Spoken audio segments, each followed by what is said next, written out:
and to console each other. Hello. I am sorry, but I must interrupt this show. You know what it is. Hey, ham solo. It's time, baby. Low. Let's turn out we do. Hey.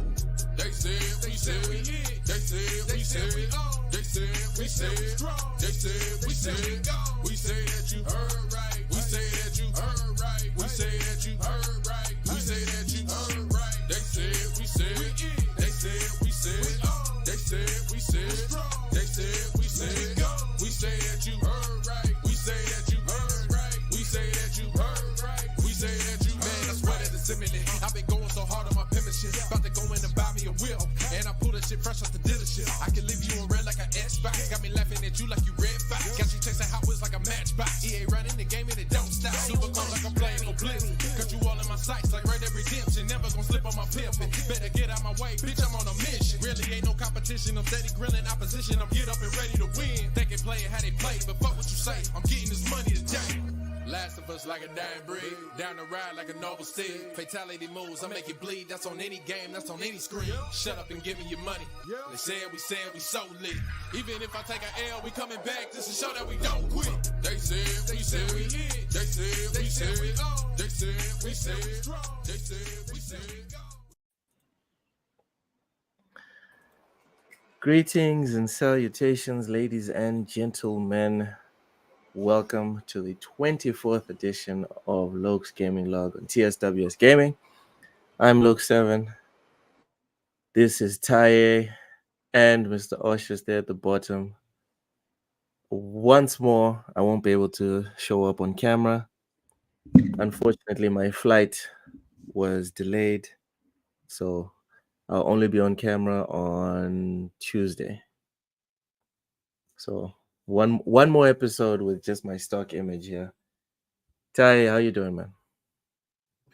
I'm good. Everything's fine over here. Doesn't seem to be much news in the last couple of weeks. But I guess that's because, we had a crazy 2023 and, Microsoft buying everyone talking, going crazy back and forth. And everything's relatively calm now. I think it's kind of matching the energy of the whole video games industry scaling back. But yeah, I guess there's still some games to talk about, though. Yeah, and it's a bit nostalgic, even though it's only been a year. But I still remember when the news first broke, because I thought Microsoft still had some, I thought their tactics were similar to Sony. I honestly, when I thought when the news came down that they were purchasing Activision, I thought, oh shit, it's over now. Like it is over, because in my mind, if Xbox took Sony's tactics with exclusivity plus all these acquisitions, it was done. In my opinion, it was done. Either they were going to be joint second, because Nintendo's been number one for so long now. They were either going to be joint second, or Xbox was then going to become number two. But yeah, things did not happen the way I thought they would. Anyways, Oshus, welcome in, brother. How you doing? So besides camera issues, you're having audio issues? Because I just saw you unmute yourself, but can't hear anything you're saying. All right. No, we can't hear you. We can see you. We can't hear you. Must be that Xbox headset. Taye, what you been playing this past week? After finishing Hellblade, I've been really trying to get xCloud to work in my room, because I want to play not couch game. I want to play like bed gaming. I'm looking for those games like anything from Square, anything from Sega. So that could be the Dragon Infinite games, even the 2D games like Sea of Stars. The problem is my internet got changed recently to a low tier, and we need to change it back to, to either a higher tier or to move to a different service. So I've been having like lag, which is crazy because I was streaming Stadia, I was doing GeForce Now, I was doing xCloud, and it was good. Now I can't even like hold a proper stream, so it's a bit unfortunate. Console gaming wise, nothing really. It's EAFC and it's just Smash Brothers, and that's just it, really. But I am looking to start a new game soon. That's what happens when you play Hellblade and finish it. That's what happens. You fall into a gaming lull. It's the equivalent of what happens when you play Horizon games. For some reason you start to get uppity and you think that you are now superior to everyone. What did you give? What did you give Horizon out of 10? Oh, I didn't finish it. Oh, I didn't finish it. It was boring as hell. Like the first one, I powered through like the first section where they're like really hand holdy, and then it kind of opens up, and then you take down your first like giant mech, like the big necks, long necks, or whatever. And I was like, okay, they said this is when the game picks up. It did not pick up. It didn't. Jens, can you hear me now? Oh my god! You just forgot to turn it on. Is that what happened? That seems to be it. Christ on a stick. Okay, Oshus. Switch it Go on. to bed, bro. Go to bed. I think it's time. Switch the headset. This guy. Am I gonna live this down? No. I'm probably just going to record this. That's now like anytime you say anything and I want to just move your credibility. I'm like, this is the guy, ladies and gentlemen. Yeah. This is the guy that forgot to press the power button on his headphones. Imagine that. Oh goodness.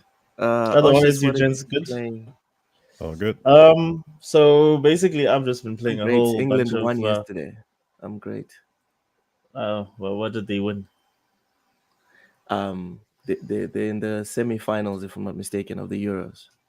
Oh, okay. Yeah. Okay, good for I support England in football the way I used to support Xbox in the console war. I know they're going to lose, and I'm programmed to root for the underdog. So that's why I always England is the underdog. They always lose, dude. Always. Like, forget all the hype. Ty, can we agree on that? Like, if we're talking about results based, they always lose. Always. Yeah, England is definitely overhyped, but I think they have good players. They just don't seem to play like functioning well as a team. I mean, the last tournament, that we made it to the finals wasn't too bad. So I think there is expectation because I mean, you have Bellingham, you have Saka, you have Foden, you have Declan Rice. They do have a strong core and young players this time around. They should be doing better, and the future is bright. It's really not bright. I mean, with the players they have, it is, but it's just not working on the pitch all the time. They're not linking that like they should. That's true. If the names could win you games and trophies, like England and Belgium would have won something by now. Yeah, for sure. Yeah, or even like Nigeria and no, actually Nigeria does win. Nigeria does win in Africa. But yeah, Osha, sorry to cut you off. What have you been playing? Just the First Descendant, Lies of P, and on PS4. On PS4, I've been playing AEW. Is it Fight Forever? Yes. So only Eastern games. No Western games on my trash. Place. What's trash? AEW. Oh no, it's actually very good. If you are a old school wrestling game player, like for instance, the whole game is basically No Mercy, 2023. If you were a big N64 guy back in the day, and you played like WrestleMania 2000 and WWF No Mercy, arguably two most probably considered the two greatest wrestling games of all time. So what these guys did is they just remade that with a modern engine. Almost to the T, the game, from like the menus to how the game plays to how the intros work. It's basically that. So if you're a guy that played wrestling games back then, you'll enjoy it. If you're a guy that's enjoyed all the stuff that 2K has been making in the last 10 years, then it's definitely not going to be your jam. But I'm I loving hate the it. 2K games. I fucking hate those ones. I used Same. to love the old WWF games. Well, I mean, like up until 2013, which was just before the Xbox One and the PS4, they were okay. The best ones were on the PS1 and the PS2. Yes. After Yes. after THQ folded and then it became 2K, they all became kind of crap because even Yerkes quit. The guys that used to make the game easy money for 20 years decided to quit because they were tired of making the same game every year. And they're the ones actually that they quit. Yeah, That's they not quit. why They're they the quit. ones. Huh? They quit because 2K wanted to turn the equivalent of Forza Horizon into Forza Motorsport, and it wasn't fun anymore. But like that's what they had been doing. Wrestling That's what they'd been is doing for not 10 simulation. years. No, for the 10 years. No. No. But like from 20. Okay, sorry, go ahead. Maybe I'm getting this wrong here, but I'll tell you if you're getting it wrong. All right, from what I think happened, Ukes quit after 2K took over, and they started shifting it more towards simulation instead of arcade play. So no, they still made a lot of those games. So if you look at like when 2K took over, they took over at about 2K13. Yerkes quit around the last games that they made for 2K games was WWE 2018. 2K18 was the last one. So they did like a good 4 or 5 games. Then they quit. So they stayed on for a bit. They stayed on for quite a bit. And you're right. You're absolutely right in your assessment that they turned the whole thing into like the games became boring because they treated wrestling like it's an actual sport. So the game plays like a sim, which is the most annoying thing for a wrestling game. If you want to play a sim that is wrestling, I'll just play UFC. I'll just play UFC. Exactly, because that's what they did, and it became incredibly boring. The last one they made was 2K18, and then 2K19 was like the biggest flop because they then handed it over to a Western developer to take over, and then Yerkes then went on to make AEW Fight Forever, which, in my opinion, is a great wrestling game. Yeah, definitely. I'll give it a go. It's on PS Plus. If you've got PS Plus, I just downloaded it on PS Plus. It's more than worth it. You won't regret it. I'll get it on PS Plus. Definitely. And I'm still playing Elden Ring. And anyone out there, please go try out the first Ascendant. Oh God! All right. Welcome in. Raichi says, "Will Oshus destroy Xbox again?" Probably. No, I'm over that. Mike Johnson, welcome in. PS5 blows. Seriously, that's what you're going with. All right. George DMs 93. LeBron and Bronny is going to talk over the NBA. Is okay. You wanted to say take over the NBA? No. Maybe the narrative, right? Maybe the narrative, but I'm a Laker fan. If we make the playoff, if we make the conference finals with the rubbish that we have for this year, it'll be a miracle, in my opinion, George. I've been playing Elden Ring. Lots of guides from Elbithium. Dude is awesome. Make sure everyone follows Elbithium. If you're struggling with Elden Ring, follow at Elbithium on Twitter. He has a YouTube page. Dude is awesome. Like if you're not buying or if you're not completing Elden Ring, it's just a situation of not wanting to do it. It's not because it's not possible. Mr. Too Opinionated. No, you're not too opinionated. You've got awesome points to make. Says Loke is right. I mean, if that's where you're starting, right? You're on solid ground, brother. You're on solid ground. Anyways, gents, let's start with some foolishness. just a little bit of foolishness for today's pod. We're gonna go to my bookmarks first. Thoughts on this cat, this dog.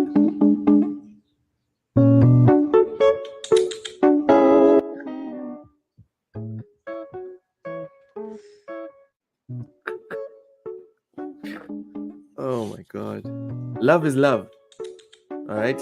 Love is love. I love check the way the cat holds on, like, no, I'm not letting go. Not yet. Oh my goodness. Anyways. Love is love. That's all I have to say about that. Sir X-Man, welcome. Sir X-Man, welcome in. Oshus, do you want to say anything, or are you done giggling? No, I'm good, man. I'm good. All right. Let's go to the first piece of news for today. I'm guessing everyone we've all played Crazy Taxi at one point in our lives. Yes. Yeah, Crazy Taxi was I believe the first game to have the compass pointing arrow mark, which like the mini map, when I think all games that are using it from then on. What a lot of people don't remember, is that Crazy Taxi is actually a sequel to a skateboarding game, an arcade skateboarding game from Sega. It's all the same characters except they're driving taxis. I forgot what it was, and I used to play it almost every day.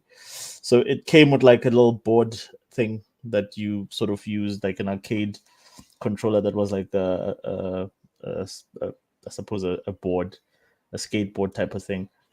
And that game, the same developers then went on to make Crazy Taxi for the Sega Dreamcast. Well, arcade first, and it was ported to the Sega Dreamcast. But let me just see if I can find what the skate game was. Brilliant games. All right. Well, Crazy Taxi Reboot, an open world, massively multiplayer AAA game, Sega says. Sega has big ambitions for Crazy Taxi Reboot. It's described as an open world, massively multiplayer AAA game. Why not call it quadruple A? Crazy Taxi is a driving game series, blah blah blah. Okay, we know what it is. Now, in a developer-focused video interview reported on and translated by Automaton, Sega offered more information confirming Crazy Taxi is a large-scale, open-world, massively multiplayer driving game powered by Unreal Engine. Producer Kenji Kano said that the new Crazy Taxi can be played by many players at once, with the goal of maintaining the classic Crazy Taxi style amid these new mechanics. There's mention of a theme park-like map and motifs inspired by the U.S. coast. As Automaton noted, one image reveals the player driving a police car, suggesting new types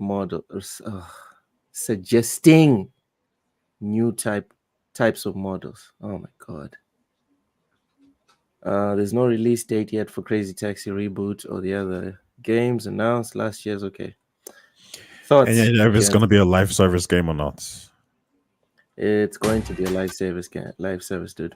Massively multiplayer. What else?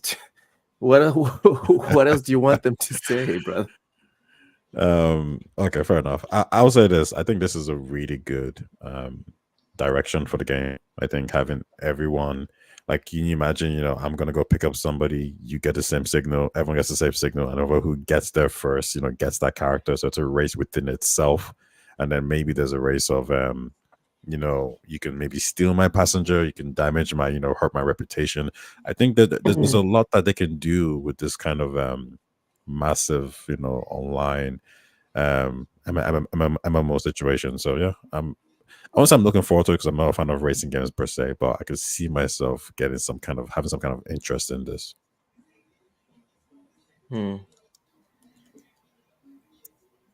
Oshus, are you?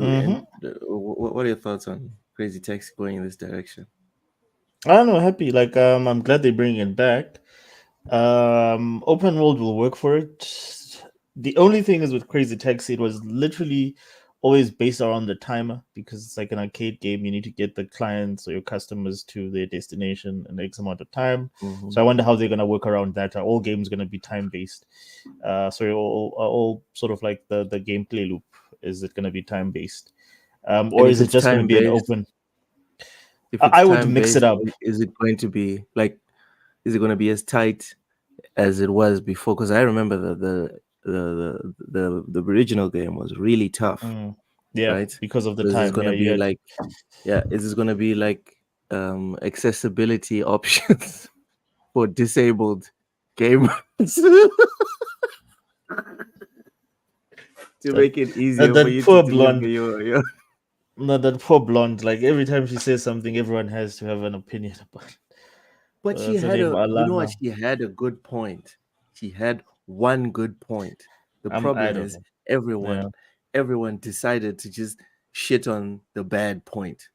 Because I think No, What was like at that point? the pause button, I think the pause button for me, that to me is one of the was silliest a things ever. Why does solid-ish point. the game not have a pause function in the first place? It's not an So online game. Because I there's an was, online component. I was talking to my Yeah. friend about this, who's a It's such a Souls player, silly. and he got quite I don't know. triggered. He said that Dark Souls games is not just about the difficulty; it's about how you react to certain things happening. If you can pause the game, you can heal yourself. You can think about, okay, what should my next move be? This guy has just done this. He's done that. Okay, let me think about it. It's like they don't want you to think. You need to respond directly on time. And I thought that was actually a decent reason. If you're playing a Souls-like Yeah, game but and what you're about the fighting a pause button? terrible, crazy monster or whatever it is, and they're attacking you, they go full on force at you. You don't have time to think and break and say, okay, well, let me, reevaluate. So I think that is a decent excuse, a decent reason anyway. It's a decent reason. Yeah, They want to make it it's a more core mechanic in the game. It's not like the main mechanic, but it's something that actually adds to the experience of the game. Yeah. I don't know. Like those games for me, like the only one of those games that I actually care about, like that I actually cared for, was Elden Ring, because overall it's a very well balanced game, and they sort of like toned down the difficulty a little bit. But that whole series to me can go fly a kite. I don't care All for right, Souls all right. games. Pause. We'll get to that topic. We shall get However, to it. however, Oh God. Lies Oh of God. P is freaking good. All right. I love it. All right. Sexman says, are they going to raise the price of the taxi fees in Crazy Taxi? The matchup with the day, please. Huh? The matchup with the day, please. And are they going to add Uber drive? All right. That's a good point. That was all over the place. But Ty, I completely disagree with you on Really? this thing about you being okay with Crazy Taxi going in this direction.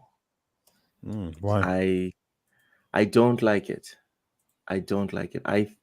I think we have enough MMOs, and it's not like that skating MMO that's going to be made or that's going to come out soon. This is just another driving MMO. It's not even unique in terms of being a driver. So in terms of like the genre that it is. So for me, it just feels like we're taking and yet another awesome franchise, reimagining it for the quote unquote modern audience, and we're essentially just taking it away from the people that would enjoy it normally, in my opinion. I don't think that's Is fair. that audience still there though? So I guess Jaffe talked about this a good bit. He gave some analysis on why certain games won't really work. So, for example, he said if you were to bring back certain franchises, and have it to the core to those people, and only appeal to those people, it won't sell enough for it to be sustainable. So what you have to do is add in all these mechanics that appeals to a larger audience, and then the game, does well. The game can sell well. And I remember once, like I was talking to my friend, he plays For Honor, and I play Smash Bros online as well. And in For Honor, he was saying how everyone thinks Shugoku, this particular character, is underpowered. Because these are the main guys. These are like, the pros who are using him, who think he's underpowered. However, Ubisoft comes out and says, yeah, but he's like, when people play him and use him, like the casual people, he's actually wins a lot of games. So there's a fine balance between trying to appeal to the core audience and the casual audience. And I think the problem is the core audience is not enough to sustain the game most of the time. That's why you have to, appeal to this broader group of people. If I you give me disagree. crazy, well, if you give me Crazy Taxi and you put in $70 million in Crazy Taxi, and Why are you Crazy Taxi putting that you, $70 million into Crazy Taxi? See, this is the problem. This is the problem. The Yeah. corporatization of video games Mhm. is taking video games away from gamers. We are commodifying the art. And what happens is, really, if we're being 1,000% honest, you don't need 100 million to make this game. You can Probably not. take the exact same game, right? The exact same time loop. The exact same game loop that was there, the one that we're watching right now on screen. You can take that exact same game loop, mix it up with better, like the current day graphics, put a whole bunch more characters, make some goofy ass campaign, sell it for $60, spend, I don't know, 20 million, and make like money hand over fist. It's why the guys from Stellar Blade were celebrating that 1 million, because they took a game, they didn't try to make a game for everyone. They just tried to make a game that would make some money. Like, what's wrong with that? What's wrong with spending 20 million making a game people are going to play for 3 months, getting a profit of another 20 million and moving on? What's so wrong about that? Because it seems like that's where we're at right now. I think it's You can't just make value a decent and game time. and keep going. Yeah, I think I think every company has a portfolio, and in that portfolio, there's games that just isn't going to sell that much. I think the problem you're going to have is, I don't think a Crazy Taxi game that you're talking about, with modern graphics will be 20 million, or I don't think even the longevity of it is going to be 20 million. They're probably going to need to input a bit more. And the question you got to ask yourself is, just allocation of resources. If we're going to put 50 million to this Crazy Taxi game, and it's going to yield us 10% profit, like, well, how about we just go put that money somewhere else and get a higher profit margin, right? Think about Square Enix and its Western studios.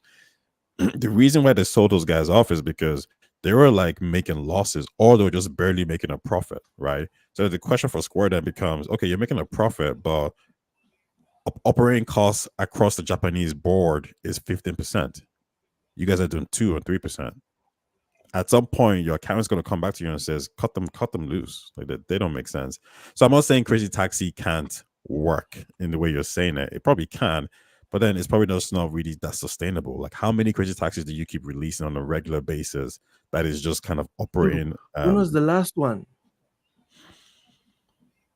But wait, hold on. I get what you're saying, but I guess my question is, Because you make it sound like this is the 30th Crazy Taxi game. No, but wait, you don't think an MMO version of this game would be beneficial? Not just for me, but for the core audience as well. If I can come in there, gents, nah? Fire So away. I think both of you are right. So I think what I would have done though first is I would have reestablished the franchise, either remaster the original Crazy Taxi and release it on console, PC, and Steam, see how that does, and then do an MMO type game. With MMO mechanics. But first, I think you really have to just reestablish the franchise. Otherwise, you're setting this game up to be another failed games as a service. I think That's what's really what I can say to that terrifying me, is, dude. Because this is a franchise that it's not Metal Gear level for me, but I do really like it, and it just doesn't look like this is going to end well. Probably not. Like, I mean, look, Sega has a horrible track record with multiplayer online games. I mean, some of them, there was a huge one that they were working on that never even made it to release, and it was literally, I think the consensus was it was literally in beta. The game was ready to go. I can't remember what it was. It was a first-person shooter, and then they had to can it for some reason. And I can't think of any other live service that they've done that's actually worked for them.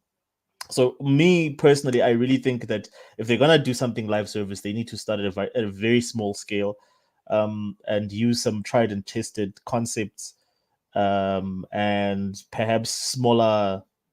I suppose Crazy Taxi is a small franchise, but I just feel that, to Loke's point, the investment that they're putting in, I'm curious to know what the budget is for that. I wouldn't spend for any live service game. I would not spend over 20 million if I was a developer personally. It's just not worth it because you don't know whether or not you're going to get return on investment on that. See, I don't know if a 20 million Crazy Taxi game is even like it's gonna be that good. Like, I think you need to. But 20 million is, you can make a brilliant game for 20 million. I mean, if I just look at, like, for instance, yes, like, I mean, Pearl World cost peanuts to make, and the return on investment on that was incredible. Like, creativity doesn't cost millions. Like, I don't get where everybody's coming with this, that for a game to be good, it needs to cost tens and hundreds of millions. No, like, a lot of smaller games, and that's what I'm for, is smaller budgets, that way, we get more games, and we get a diversity of games. 10, 20 million for a semi or a double A game from a big studio, to me, is, with the right experience, is good. But this thing of, yes, it's like, I look at like a Hellblade 2, and I'm like, geez, I wonder the tens, if not hundreds of millions that Microsoft spent on that, just as a proof of concept, because that's what that game comes off of, is like a proof of concept. I don't think that's a viable business strategy. We need to cut these budgets down. We don't need video games costing GTA money. GTA costs GTA money because it literally takes 10 years to make a GTA game, guys. Come on. And Ubisoft wants to do that every year. It's almost guaranteed sales. And it's almost guaranteed sales. It's almost guaranteed sales because it's guaranteed quality. There has never been a let me say this. There's never been a horrible or a crappy GTA mainline game. That's the word I'm looking for. Mainline game. I'm not talking about, like, for instance, the remaster, which they gave to the mobile developer. But there's never been. Every single GTA game is an event. People stop what they're doing and and it's worthwhile because you're getting the best graphics. It is. You're getting the best single player experience on the market. Graphically, you're getting your money's worth. Gameplay wise, you're getting your money's worth. Same with, like, for instance, when they released Red Dead, but they only have 2 franchises. Like, look at the focus. I've critiqued them for this, but look at the focus. 2 franchises. Every single time, it's like 10 out of 10 cinema that you're getting. Anyone can get into it and play it, and you're still getting that 10 out of 10 experience. But a lot of the guys like Ubisoft and your Activisions, they try to cheat that formula and say, well, we can do it every year or every second year. I'm like, no, you can't. That is why you guys have so many duds in your libraries, is because of the fact that you think you can do it every year. You can't. These guys think they can warm up filet mignon in the microwave. Bro, that's not how it works. It doesn't work like that. But I mean, like, Rockstar situation, I should agree with you guys. Yeah, I think I'll pull back on that. I think you could probably do a Crazy Taxi game for 20-something million or whatever it is. It wouldn't be a massive game. Elden Ring cost 150 million. Is it? Yeah. Yeah, I'm not surprised. I'm sorry to say this, but it doesn't look like a 150 million game. What does it look like? I don't know. Like, it looks like graphically, it doesn't look great. It doesn't look great. I wonder what there's no voice acting. Like, for me, I wonder what they spent. There's no voice acting. Are you high, motherfucker? Like, what voice acting is swear we have it? Oh my god, it's a Sunday. DiCaprio isn't there? What in Elden Ring? No, I'm joking. I'm trolling. He's messing with you. There's no story. There's anything that needs production value. There's no story. there's nothing there in Elden Ring that needs production value that would cost you that much, unless I don't know, maybe the guys, maybe they paying everyone a lot of money because they've got a proved or tried and tested formula. But to me, it doesn't show. Like I'd be very hard pressed to explain where. All right, that's enough. That's enough blasphemy on. And I'm not Elden Ring. hating. Stop I'm it. just saying. I'm just saying. Rachie, your point here about the quality games that Rockstar was making. If you noticed, a lot of those games were running on either the same or very similar engines. But like the check, difference is like lots of DLCs for those games as well. Well, but also the other thing about Rockstar is that the reason why we don't have many games from Rockstar is because they put all their money not just into the next GTA game, but into the live service games, right? Yeah, dude. Well, but yeah, they're like Call of Duty. yeah. They're Yeah, like Call like- of Duty. You know it's done. Like you like from the jump, you know there's 50 million people that are going to buy this game from the jump. Yeah, but You I don't think my have point a here is like crazy if like in reference to Ubisoft, if Ubisoft had a Rockstar, if they had a GTA Online, you wouldn't see as many Assassin's Creed because they'll just pull back as well and say, yeah, why would we make it a sequel to Assassin's Creed where we can just put the money? I think I don't know if you're going to talk about this, but like one of the art directors of Rockstar said we were working on a DLC and they canceled it because it just made more sense to put that money into the live service part of GTA. So I think the reason why we don't get games from Rockstar is literally probably it's just actually because there. of the Yeah. live service. Oh. Yeah. We're going. Well, we're going according to discuss this, it. Yeah. sorry, like according to this, Elden Ring cost 200 million to make. No freaking way, bro. Like what? What were these? 200. Yeah, well, I mean, just Google like I'm Elden looking Ring at budget. Forbes. Jeez. Okay, Well, this it's is the top, 150 to 200. bro. Like what the freaking hell? Like I would really be curious to know what took. Oh yes, they brought most the guy You're from insane. Lord of the. That's where the money went. You're George Straight Martin. into the Elden Ring they is jo- not they top. bought they bought the guy from No, HBO. it wasn't That's George where the R. R. money went. Martin that made it go to 200, dude. Yeah, for sure. What was it? You're insane. You think they paid him like 100 million? Are you crazy? Yeah, I don't know. This Maybe guy. he has a team of writers, and Get I'm out, curious. Like, Sophia. but like, tell me what in that game. Like, I can tell you if like one. so. Like, let's Don't have a look make at me like for mute. instance, you can mute me, but like I think my point is valid. Any Of Rockstar course, you game, think I it's can valid. tell It's you. coming out of your mouth. Well, I mean, like, disprove it if it's not valid. I think Like, what I'll say. I mean, I haven't played the game yet, You so have to prove I'll it. say from Dude, what you're the one from my accusing eye Elden type. Ring of not What being cost- a quality game. You have to. no. prove I'm not that saying. it's I'm not a saying it's quality- not a quality You're the game, but I'm accuser, saying right? That's how it Okay. works legally. okay. The accuser but has to prove. my thing is, Dude, this is not the US, all right? You spouting some stuff doesn't make it true because you said it first. That's not how it no, works. but that's not my approach. My approach is, well, where did the Your 200 million dude, go? that is exactly what you just said right now. Because you said something, I have to disprove it. Because you Because you said say you're something. gonna mute me. You said How you're going to mute me crazy- because my point is How invalid. easy is that, Oshus? You came up with an Okay, that's insane alright. take. I'm supposed It's not an to insane prove- I'm take. supposed to prove it. Where's the 200 million? I mean, GTA 3 cost 200 million, and GTA 5 cost 200 million, and I can tell you where the 200 million went. It's visible on the screen. I'm curious, like where's the 200 million in Elden, like in a game with no story, with no voice I acting just gave you to the speak Ono. of? I just gave you the Ono. And all you have to I say is, Mute oh no, me, mute me. you mute you me, have mute to me, do bro. it. Mute me You have because to I do it. don't see the I'm value. the one calling the sky red. I'll Now you mute. have to I'll prove mute to myself. me you. The fuck? That's a good boy. You're learning. You're learning. All right. So that's crazy taxi going multiplayer. I completely disagree, guys. I don't think the multiplayer thing is a good idea in the long term. This thing is gonna crash and burn. Odds are, in my opinion, it's gonna crash and burn, and obviously they're going to overspend, and it's not going to meet the expectations.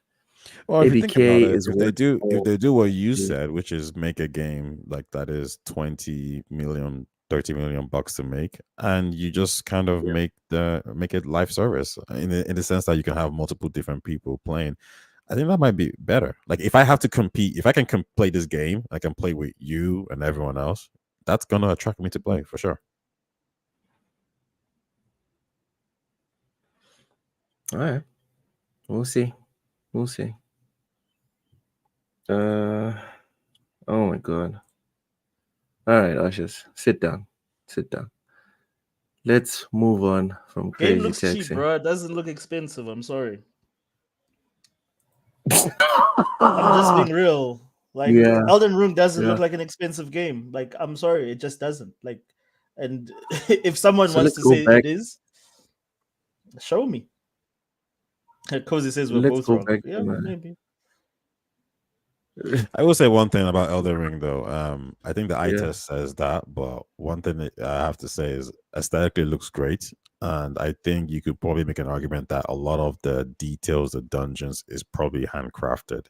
So those are like actual Okay. human beings, pulling those textures into the game, as opposed to some generative AI.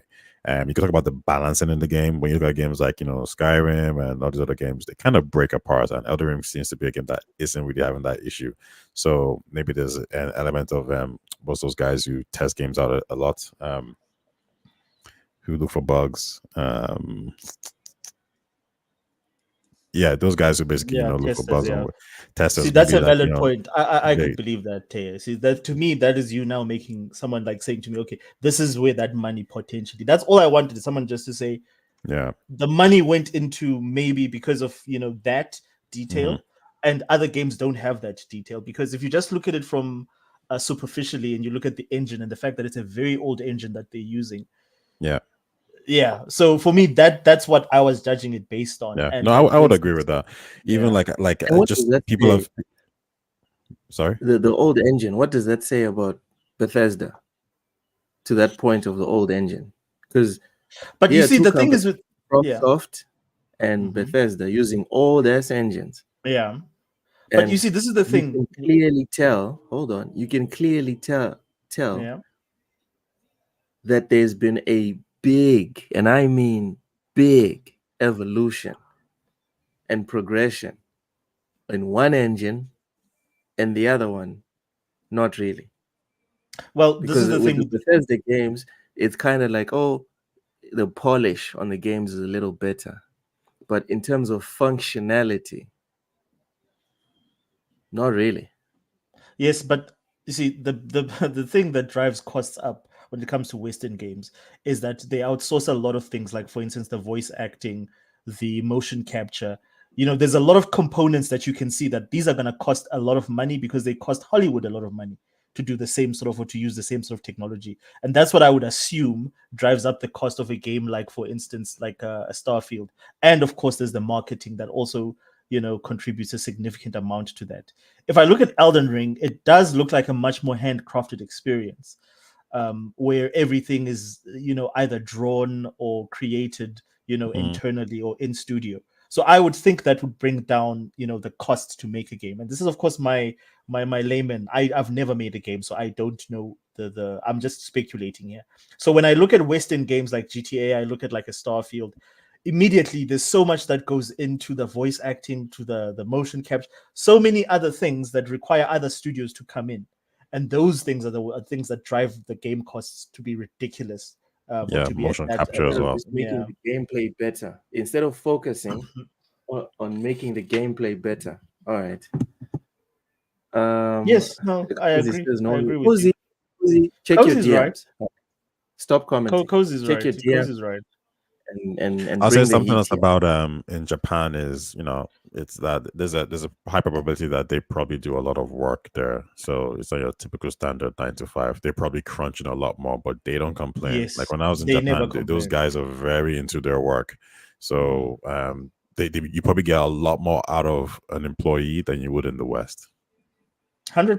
12-hour So schedule is fine. Japan. exact. So they probably get less overtime than say an American studio, in terms of Yeah. like getting those sort of benefits based on the fact that you Costs know and um whatever. yeah. So that, but look, I'm actually gonna research it because I'm really curious to see what cost 150 or 200 million for Elden Ring. I'm really really curious because Oh my god. no, but seriously, to Well, me, I'm shocked. If you asked me for how the much first that game game cost, made, I sit would have down. said You don't have the finesse to even. It goes right over your head. Accept it. It's fine. It's fine. no. Dude, But like, why just be not look like into me it? and I want to Nintendo know. games. Why Be should I like not me know? and Nintendo games. No, Make dude. I peace want to with it. know. All right. All right. Like, Mr. and Inferno Nintendo is a game. good example. Cozy. Like, Yes. How you feeling, Rosie? Yes, because you guys are talking about game engines and you guys Let's know go. Let's go. nothing. oh Let's yes, go. here comes Cozy with her. She's a dev. Go ahead, Cozy. So with the haymakers. no, everyone acts like, oh, but this engine or that engine. You know, Yeah. that's not how it works. Mhm. That's not how it works. Like engines, no one starts from scratch. Yeah. UE5 is UE4 is UE3.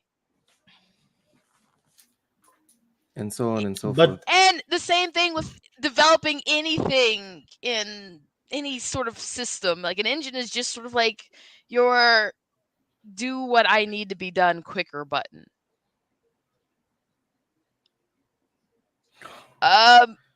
So when you say like it's like this is what we need done. So this is what our engine is good for. There's no engine that's like a checklist of it's the best for everything. But like in terms of if you look at and you use UE, which is a good example. If you look at like for instance some of the changes or the increments that have been made from UE4 to UE5, yes, there's a lot of like code that gets carried over to the next engine. But like for a lot of like for instance, if you look at like the core thing or the main thing that is sort of like defining these engines going forward has been ray tracing. And ray tracing is this very, very in terms of hardware wise, it's very expensive.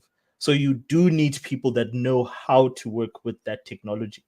And I would think that you then invest significantly a huge amount of resources towards making sure that you have the right people to optimize those parts of the technology. Because as to your point, a lot of like for instance, I'll give you an example. If you look at like what they showed of or what was leaked from GTA 6, a lot of it was still using the GTA 5 engine in terms of like early footage. But then when you're now getting to the point where you need to now optimize the game and you need to get it to beta where it's ready, like there's a lot of other resources you need to sort of implement the newer technologies. Like take it from just maybe being a normal game or a game that uses like normal shaders to now having to apply like RT. That's going to cost you additional resources. That's what all I was saying in terms of engines. I do understand that engines do carry over from generation to generation.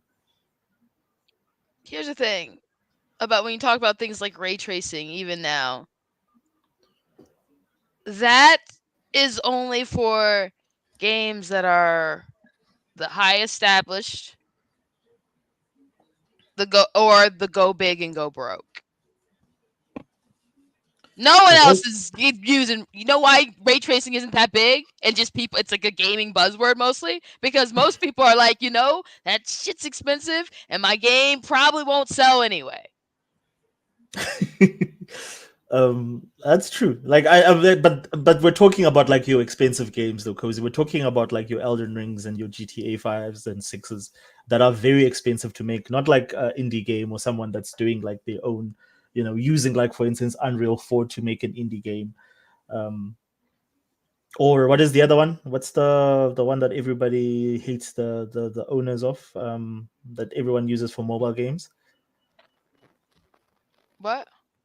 The engine that everyone uses for like mobile games and smaller indie games. Unity. Unity, yes. Yeah. So I don't think people that using Unity games are worried about ray tracing.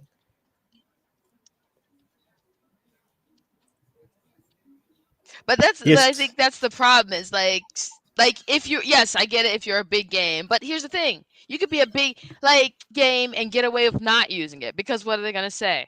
No one's going to not play. No one would never not play GTA 6 because it didn't have ray tracing. Because it doesn't have, yeah. But it will have ray tracing though. I know, I'm but almost sure. Yeah. I mean, I believe that too, but wait, I'm just saying. GTA 6 will have ray tracing. I'm pretty sure. I don't know about that. It depends on how much other stuff. GTA 5 has ray tracing. Okay. No. Okay. Yeah, The but reason how I'm saying I mean, that is they because implemented if they're making like the game that I think they're making a massive game, and if they want to get it at certain graphical fidelity, there's going to be some sacrifices that's going to be made, and ray tracing is not that important. But then again, I think we kind of like, isn't ray tracing just another buzzword for like different types of lighting engines? So for example, it's all Bethesda's light. version. It's all light related. It's got nothing to do Bethesda's with engine is graphics. Bethesda's version of ray tracing is the illumination engine as well. So isn't it basically just the same thing? Like everyone just has different terms for what they would call ray tracing, illumination, etc., etc. Yes, but like it's real time. It's Real literally it's time like lighting, real yeah. time lighting. Yes, that's what. And the thing is, once you use real time lighting, it saves you. It's a very it's a very slippery slope because it saves you a lot of time and resources in going to do like things like, for instance, shadows manually or getting someone to go and animate and do all those things, because of the fact that like it literally simulates real light. So there's a lot less manual, in my understanding, and Cozy will correct me on this. Is that there's a save there, but the problem is to do it is also very very intense in terms of like system resources. It's very very expensive. There's something that you just brought up that I actually just wanted to address in regards to ray tracing. But okay, I've lost my train of thought. But please go ahead.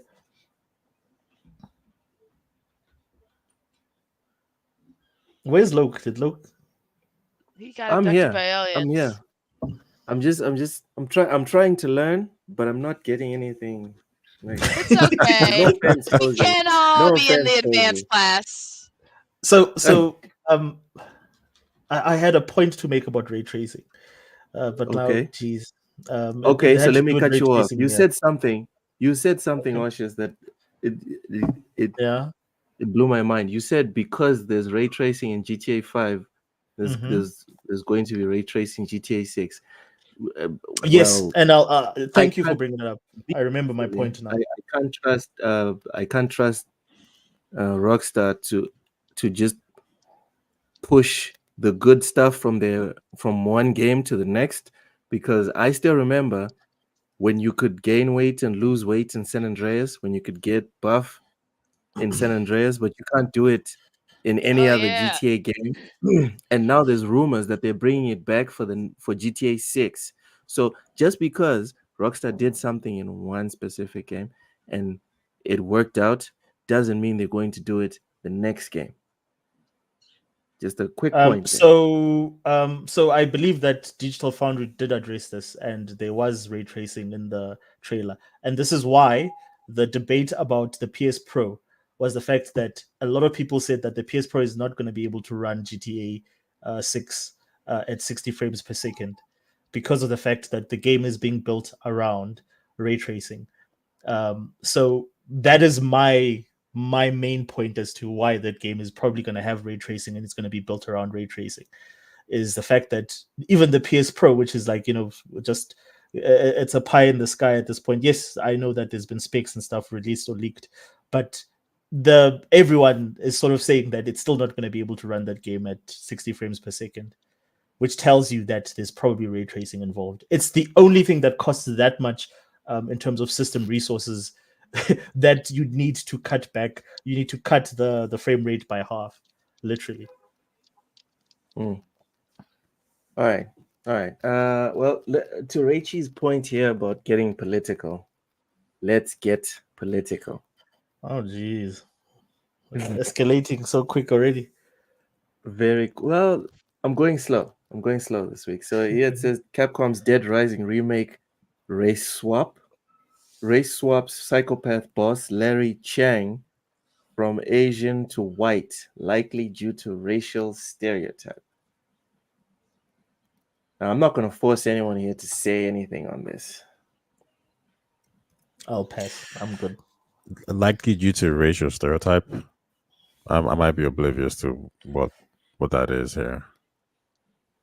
Was he like Breakfast at Tiffany's style? Like, I don't want to say it out loud, but we all.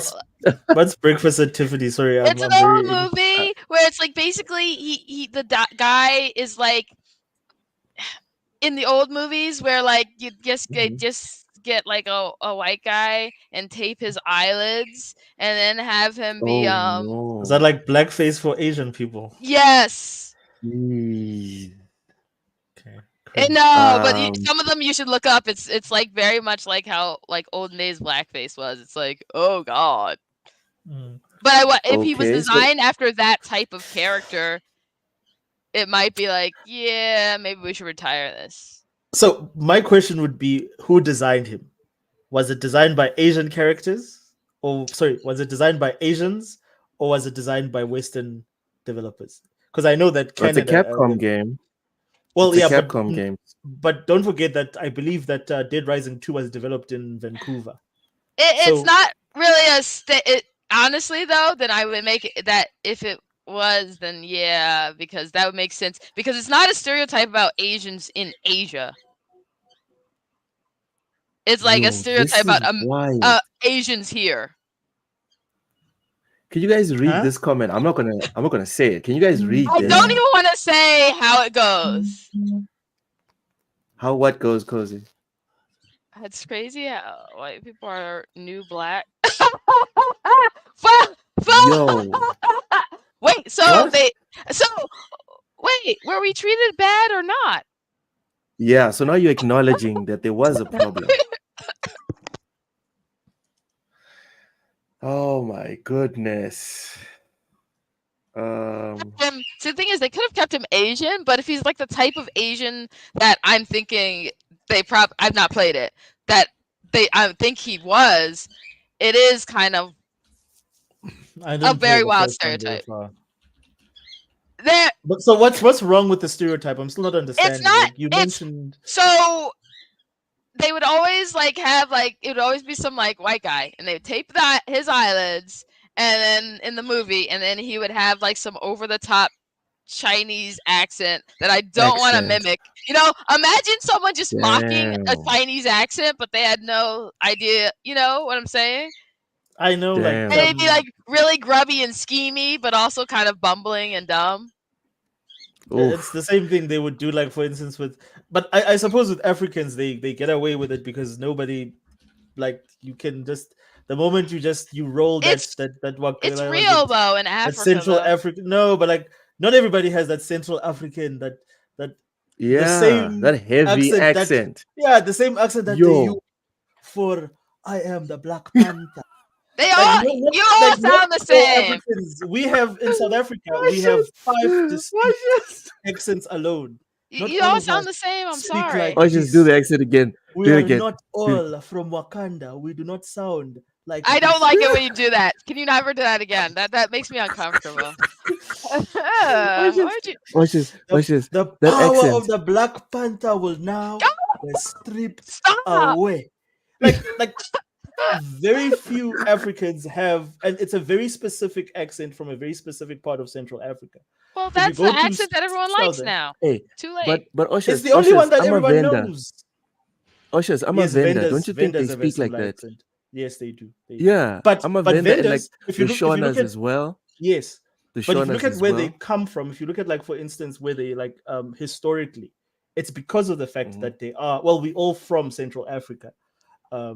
However, like, well, yes, like most of us, if you're from the Bantu group of Yeah. tribes, or you are all You from can Central trace Africa. most of The us only- in Central Africa. The only black people that are from, or the only people that are from Southern Africa is a tribe called the Khoi, and they Oh, famously yeah. known as the Bushmen. The They're a little gods bit must be shorter in crazy. stature. Yes, they lighter skin. And you look like them, Cozy. You Shut look up. like Cozy them. Cozy does look I'm like serious. he does. No, I'm Quite- joking because the quite fun easily. fact is, like, a lot of people like that I've encountered that are from various places in Africa thought I was African, and I was like, no. Because the Yeah, and they you like look like we're a dark skin. proper Khoisan girl. Yeah, they're much more light skinned than us. I mean, like, we're traditionally we're yeah. just, if you're from Central Africa by your origins, you're gonna be dark. We're the colonizers, Oshers, if you think about it. Yes, we're we- not we from did. here. We were not. Like, and that's where the Great Zimbabwe, and a lot of people don't know about this, the Great Zimbabwe and Yeah. what is it, Mapungubwe, and all those, like those Tulamela, all those, like, ancient No tribes, Bengulas like and all those these. things. Yeah. So they were like, they colonized Southern Africa, and they Hmm. sort of My culture, my Dude, my say the whole language. thing. They eradicated most of the No, they light-skinned still people. no. They were still like for instance, we became my tribe. My But tribe we're is the the Xhosa. majority, bro. Well, with us, the Xhosa, a lot of our people Mm-hmm. assimilated, or we mixed with the Khoi.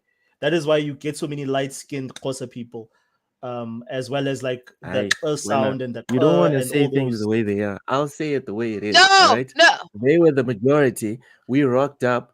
Now, light-skinned Southern Africans is like 10% of the population. How do you think that happened? You think they just It was magically assimilation. decided, We don't know. we're We not didn't know. going to reproduce as much. Come on, dude. Why are we pretending? Anyways, so this was a little drizzle of the politics.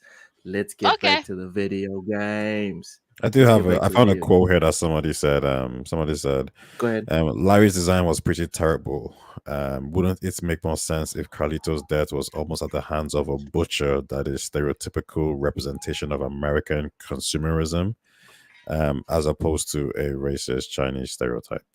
So Ah.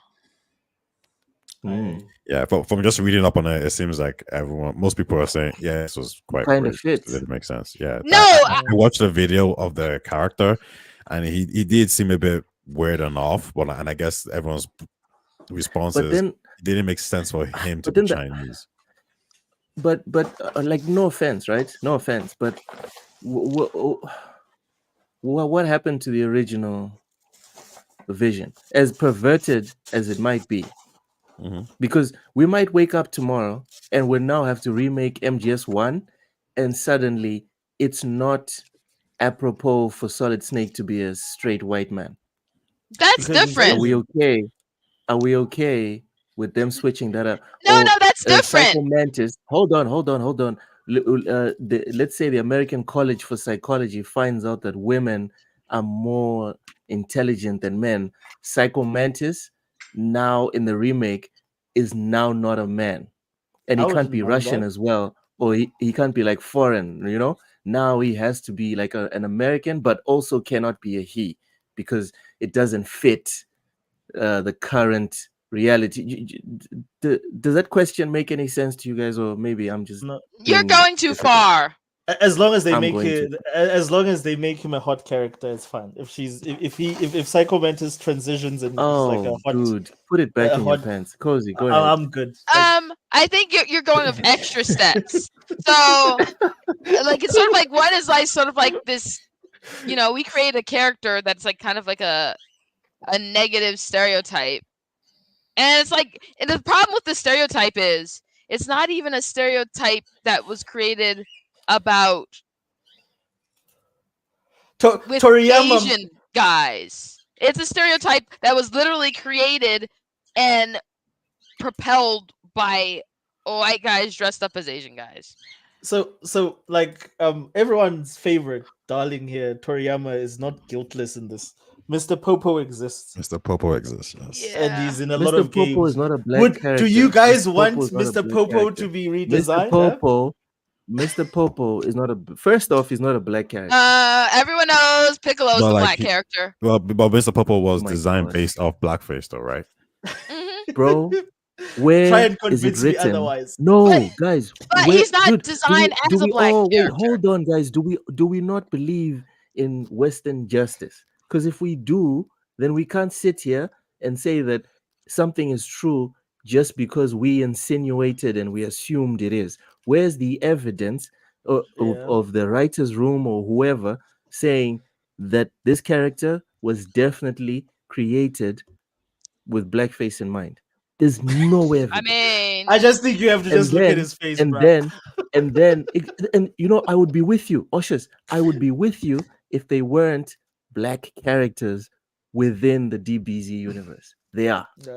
Okay, like let's leave They are. Piccolo because everybody And Piccolo then is you a have green Indians. alien. And then you have Indians that actually come in there and say they have deities who fit Mr. Popo's description. Are we now saying that the offense that Africans or African Americans feel is above Indian people in India who see their projection of one of their gods. Is that what we're doing? Look, I'm not saying I'm just saying that I'm like seeing you if taking that step back. I'm seeing it. That's what I'm seeing. all I'm Anyway. saying is that like if it looks like a duck, Oh my goodness. if it looks like blackface. Yeah, I mean, like did Toriyama know this was blackface? But like, if you look at even the description of I Mr. wonder. Popo, he talks about He talks about where he got some of the ideas from. He didn't mention blackface, but he talks about, for example, it's meant to resemble the gene from from a particular culture. So by him even making that statement, he's saying like my creation of Mr. Popo isn't based on just my imagination. It's come from different areas or different cultures. So if you can say that, then maybe blackface Which was. one? I'll give you an example, right? When I first saw blackface, I didn't even know it was racial. I never knew where it came from. Like I just saw it and whatever it is. But that doesn't mean if I then start drawing a blackface character that you can't tell me, yo, that thing that you're drawing, you don't know where it came from because you're ignorant. But now you know. So the question is, when he then looks at it and says, oh, like what made me give him these lips and this black skin? It was probably something he saw, maybe so. But that thing he saw was probably comes from a racial stereotype, which is blackface, right? So I like think my that's question, my point. So but like let's look at his biography in terms of like his work. Has he done similar characters that were similarly sort of deemed to be insensitive? Like to me, that would be then the proof in the pudding, is that if he hasn't, then of course we can definitely buy. But there's been a couple of characters in his animation style where the lips are just weirdly pronounced, man. And of course they're gonna be brownish, and then you're just like, come on, like. And anime is not for the largest part. I don't think a lot of anime is racially insensitive in any way. For one, the Japanese never draw themselves to be Japanese. To me, to me that fascinates me. Like all Asian animation, none of them look like Asian characters. They all look American. They all look Western. So for me, I don't think that is I don't even with the Mr. Popo thing. I'm joking. Literally, I don't care. I really don't care. Like I don't get offended by Mr. Popo because it's from a group of people who don't, their whole identity is not centered around race. I don't think in the East it's more culture based, but I don't think anything that they do is based around, your skin color, and it's more about like what is your culture, what's your background, sort of thing, more than it is about your skin color. So, yeah, and you see it in the animation, like they don't represent themselves as by today's standard of what represent means. No Japanese characters represent Japanese people in terms of physicality. Can I say something? Same with the Koreans now. I was looking it up, and it says that Toriyama grew up around in Japan. There's something called the Dakochan phase, and the Dakocha. If you click on the link, it's a nickname for an inflatable doll that is basically blackface.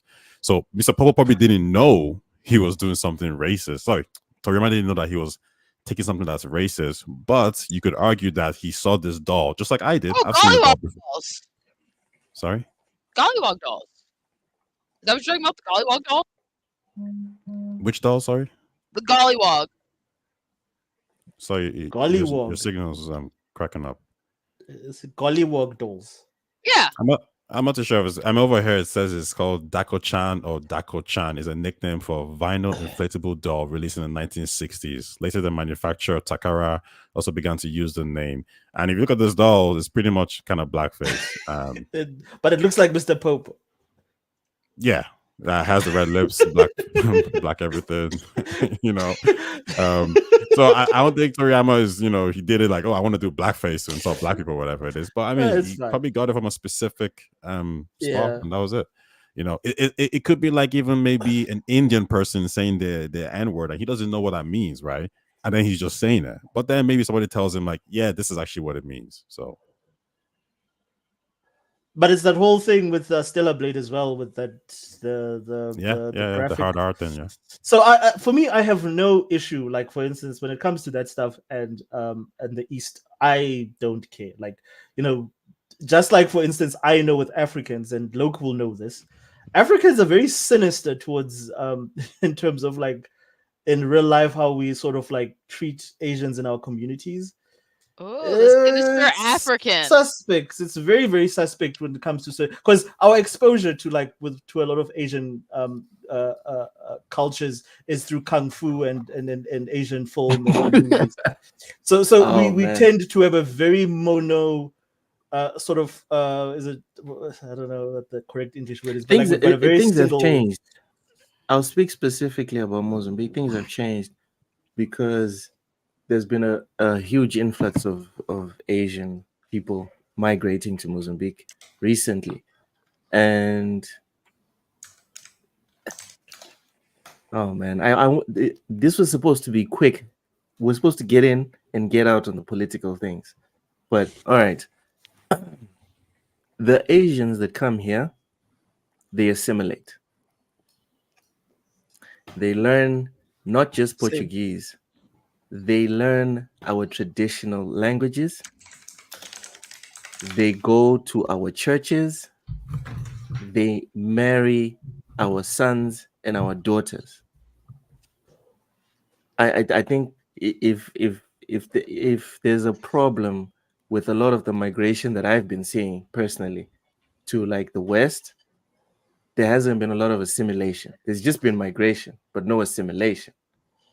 So, although Oshis, you're right about all this, that we our first contact with Asian people was like Bruce Lee and whatever. The ones that have come over and like opened shops and joined the workforce and whatever it's really changed the way we've seen them, at least in Mozambique. I'm not sure in SA. I haven't been there in a couple of years, but they're just people, you know. That's the really thing, all I yeah. have to say about it. Like I used to kind of not fetishize, but I used to kind of look at them in a weird way because I never used to live around them. But the more I've met and interacted with, it's just like, dude, these are just people. And then you look at their cultures. I've seen countless videos talking about how racist Asians are and whatever. But the ones that have come over here, they're very good at hiding it. All right. They better be. There's a lot of Blackanese kids out here. That's all I'm gonna say. All right. No, like I think the only This Tucker place would that be proud. I think the only place that I've seen like where the people have said like Asia they've encountered racism against like black people is China. Like there's been a lot of sentiment from dude, I've seen black stuff people. from black people in Japanese, dude. In Is it? Japan, sorry, I've seen a Yeah, lot of Japan. bad stuff. Is it? Yeah. Okay. Japan I is just a see really, really weird one because I have heard of people saying comments like this, and I've heard people who have experiences. But when me and my friends went to Japan recently, and there was no vibe or feeling of racism at all. They just look past you, and they're still as respectful. Like I walk into like they have these these convenience stores that stays 24/7. And maybe it's because crime over there is like non-existent, but like you walk in at 2 a.m. or 3 a.m. and the cashier just sees you and he's like konnichiwa, like he doesn't even like follow you. You know what I mean? And you go some places here, maybe they'll follow you, they'll be looking at you like what's going on, like, but over there like nothing. And I give this story to my friends where because they said the same thing as me, they didn't experience any of this kind of stuff. And I remember I was walking down the road. And I'm just coming across this junction, and I bump into this Japanese girl, and she's like maybe 5'4", whatever it is, and her reaction was not like, "Oh, black dude." It was just like, "Oh shit, sorry, I nearly bumped into you. My bad." And I'm like, okay, that's she didn't freak out because over here that's happened where people be like, like there's an extra like Jesus. I Don't freak fucking out when love I me. see you too.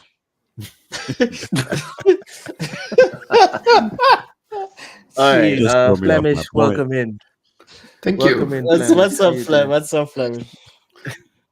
Oh, How are you? tired from work. Had a long day. Oh. 13 hours. Whoa. Yeah, long day. Besides that, I'm Nice. good, man. I'm enjoying life, gaming, just more. All right. We were talking gaming, and now we switched to politics. Now we switched to Yeah, gaming. no, we're back to gaming. Politics. We are back. We're back to video games. GTA 5's DLC, the GTA 5's story DLC was scrapped because GTA Online was a cash cow, cinematics editor claims. So this is not some random source. This is someone that actually worked there. Here's the quote. Okay, so Joseph Rubino, who was a senior camera artist and virtual cinematographer at Rockstar for 6 years, has told the San In Play YouTube channel that he worked on the Trevor DLC before it was cancelled. Here's quotes. That was kind of my thing. I was one of the main editors, camera artist, and doing a lot of the second unit on stage stuff.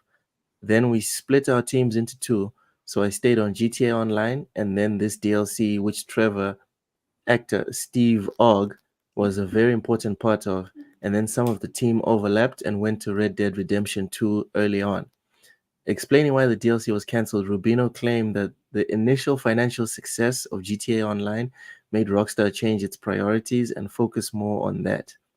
What happened was, when GTA Online came out, it was so much of a cash cow and people were loving it so much that it was hard to make an argument that a standalone DLC would outcompete that, he explained.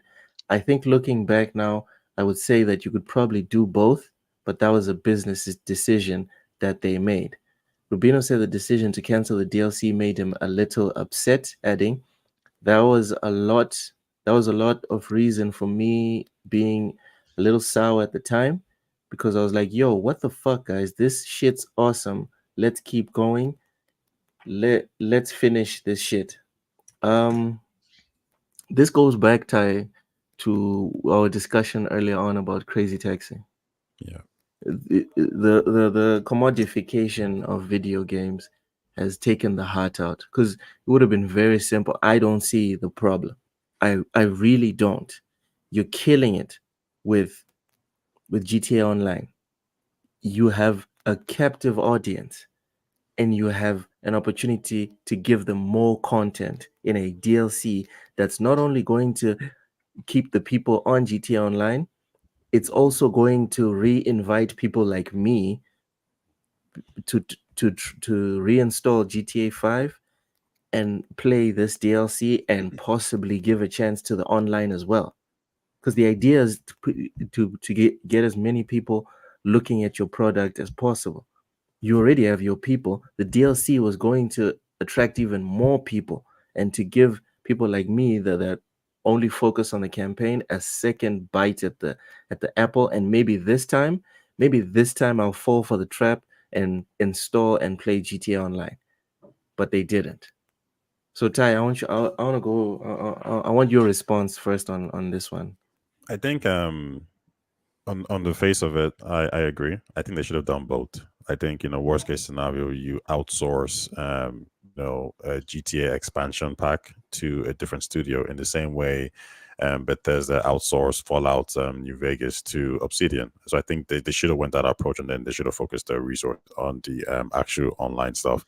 What I will say here is that I believe this was Rockstar's first time probably making a game of this scale, like online game.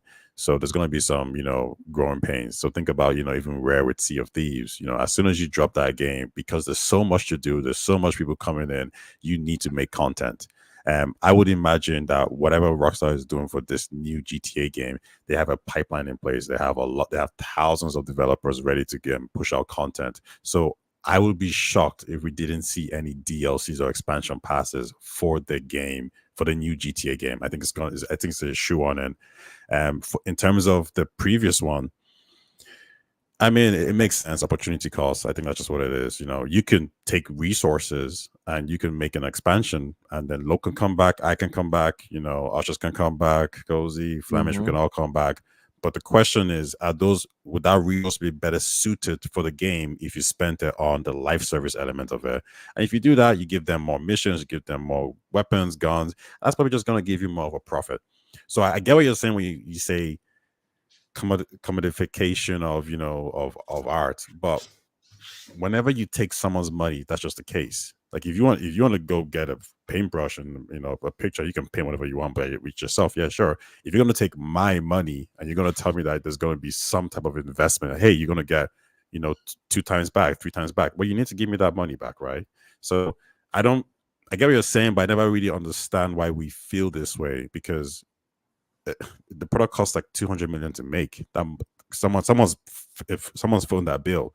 So unless we as gamers start funding these games The through DLC cost crowdsourcing, 200 million to make. no, whatever the DLC is going to cost, like that's someone's money. That's what I'm saying. So that person is saying, well, I don't want my money going into this because I think it's going to be better suited to go into this, but that's their money. Now, if it's our money, if we go to Rockstar and we say, hey, we'll crowdfund it, then maybe Rockstar will say, yeah, sure. If it's your money on the line, go for it. Like, I don't like telling people how to spend their money, because no one should tell me how to spend my money. So even like with Star Citizen, I don't tell these guys like, yeah, buy it or don't buy it. Don't buy it. Like I know. But we can still say it's a bad investment, though. No, but not to Rockstar, because GTA is like a cash cow, right? Yeah. Oh, we can't hear you. Oh yeah. Sorry, like I'm just looking at, like you said you dropped 200 million. That I think that was GTA 5. I'm looking at the budget for GTA 6. You guys don't even want to know. It's too much. 500 million. Oh, Way more. GTA 6 is 1 billion, right? sorry. No, it's 500 million. Oh, 500 million. 500. jeez, dude. Like, what are you making? Are you making like a free, like a indie game? Dude, would you fucking just say it? How much is it? $1 billion? Is it $1 billion? 2 billion. 2 2 billion. billion is a yeah. No fucking way. I can understand why. I can understand why. That's quadruple A. When people say quadruple, that's quadruple A. I don't even believe you, Oshus. I'm googling it myself. I want to see this as well. Christ on a stick. Why does Christ have to be on a stick? Wow, that sounds blasphemous. Did you go to church today? You can't It say sounds factual. The cross is made of wood. So just that. the But why would truth, you Cozy. Christ on a stick in vain? My goodness. It's a rumor, though. It's not like set in Oh, stone. Wait, it's a rumor that he was on a stick? No, it's a rumor with the 2 billion. I'm fucking with you, Sam. Okay. Why would I talk about Christ on a stick? I think that's a That'd be funnier if he was talking about it. No, that's a rumor. I heard it was a We have stone. no facts. All right, we have no facts. I love it. I heard it was a Okay. psyop. That's what I heard. It was one of the first psyops ever. Anyways, $2 billion. Jeez, Cozy. Yes. What are your thoughts of this DLC and also $2 billion? 2 billion You think, is you think that's going to people's salaries? no. Oh man. What it is? I mean, How it much is. of it, dude? Like 5 million. 5 million is going to people's salaries. No, because like when we talk about all this, we talk about the cost of the game. It's going into like people's making it, right? So like the developers are the one making it, so that's their salary, their voice actors, Dude, everything. 5 like, million is going to the dev team, and then like maybe 600 million is going to the executives, the big bosses. I mean, yeah. No. When we talk about the cost of the game, this is not the executives. This is how much it's costing to make the game. So this is like the employees, people actually making the game. Yeah. So like to your Yo. point, Tay, like I believe like it's the same thing. Like it's almost like a Hollywood production. This is why Disney's budgets are so high. There are so many external studios that have to come in and just do a specific part of the game that the costs are astronomical. But for GTA, I can absolutely believe it. If you're saying that, I absolutely believe it. Because what they're doing is they're not just building elements for the single player this time. They're building elements that are going to carry over to the multiplayer. So that because if you remember, GTA Online was delayed for almost 6 months, if not more, because of the fact that they were trying to get the multiplayer online to a state, that people could actually, play it. And it be a valuable product. And even after that, when it was released, there were so many issues. It literally took about 1.5 to 2 years for GTA Online to actually get going and actually be as popular as it is. When it launched in a very, very poor state. This is after they delayed it still. So I think now they're just building everything into one. They're building. Yeah, exactly. And that 2 billion makes sense to me. Absolutely. Do you know? 100%. I actually think even like I know everyone's talking about how this is going to be good for the next gen consoles, PS5, Xbox Series X is going to sell.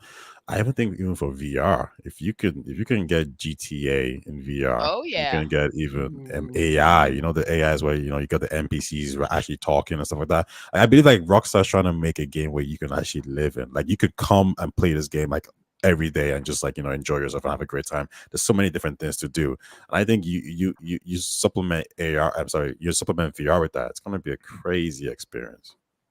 Just imagine it. So when I think about GTA 6, first of all, we have the social media, right, that they put in the game, that you can see like in the trailer. So I think there's gonna be a whole social media platform inside the game where people can post their pics like in the game, right? Mm. Like, just imagine, okay? Besides that, like dating, that you can date in game as well through a dating app.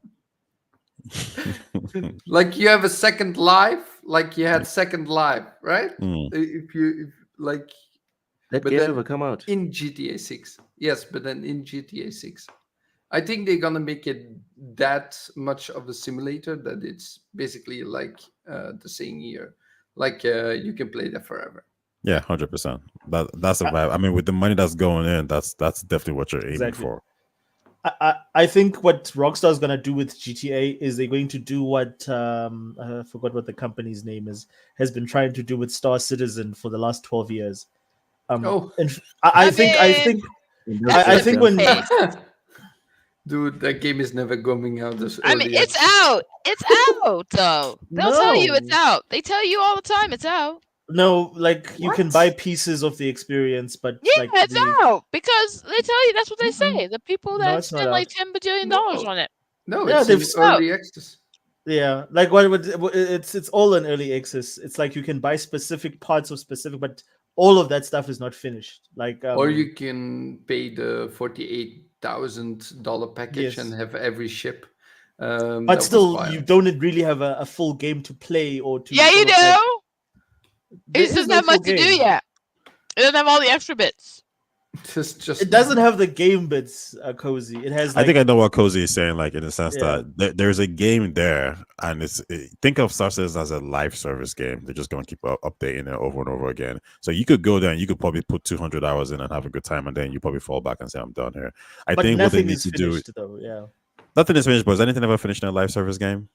No, but like I mean, like in terms of like, there's no gameplay loop, for instance. There's no No, there's mission structure. there's So what- missions, there's hunting, there's you can do multiplayer in the game. mining. You can you mine, do yeah. yes, outposts. but it's not like it's not structured in like how can I say, if you compare it to like a conventional like live service where everything has a loop. Like for instance, everything is still very free form in the sense that you're playing parts that are still being developed. Yeah. Whereas Yeah, on a live think of it service, as an early Yeah. access game. yes, that is exactly Yeah. what it is now. It's very Yeah. early access. A lot of the stuff is but like for instance, the core one, like for instance, the single player one, I think it's called Squadron 46. That's Squadron, supposed to be it's supposed to be launching soon. Soon it was supposed to launch into 2022. We're in Yeah. 2024 now, and it's still supposed to be launching soon. The Yeah. problem with the actual core game when it comes to that day is the fact that the technology to actually launch such a game does not exist. So they still trying to build the technology to run that. And I think when GTA comes out, they're gonna do it.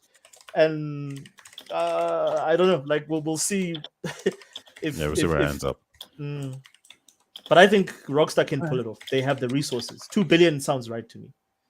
I don't even know if it's resource. Yeah, they have the resources, but I think what they do is they have like a deadline. They have to be accountable to someone. The showrunners are saying like, 100%. yeah, listen, we'll give you $1 billion to make the game. 10 years, that's what you get. And I think they get like the right project manager to manage everything, and then you have a game. Whereas with Star Citizen, there's nothing there. He just gets the money and he just delays it for as long as he wants. There's no accountability whatsoever.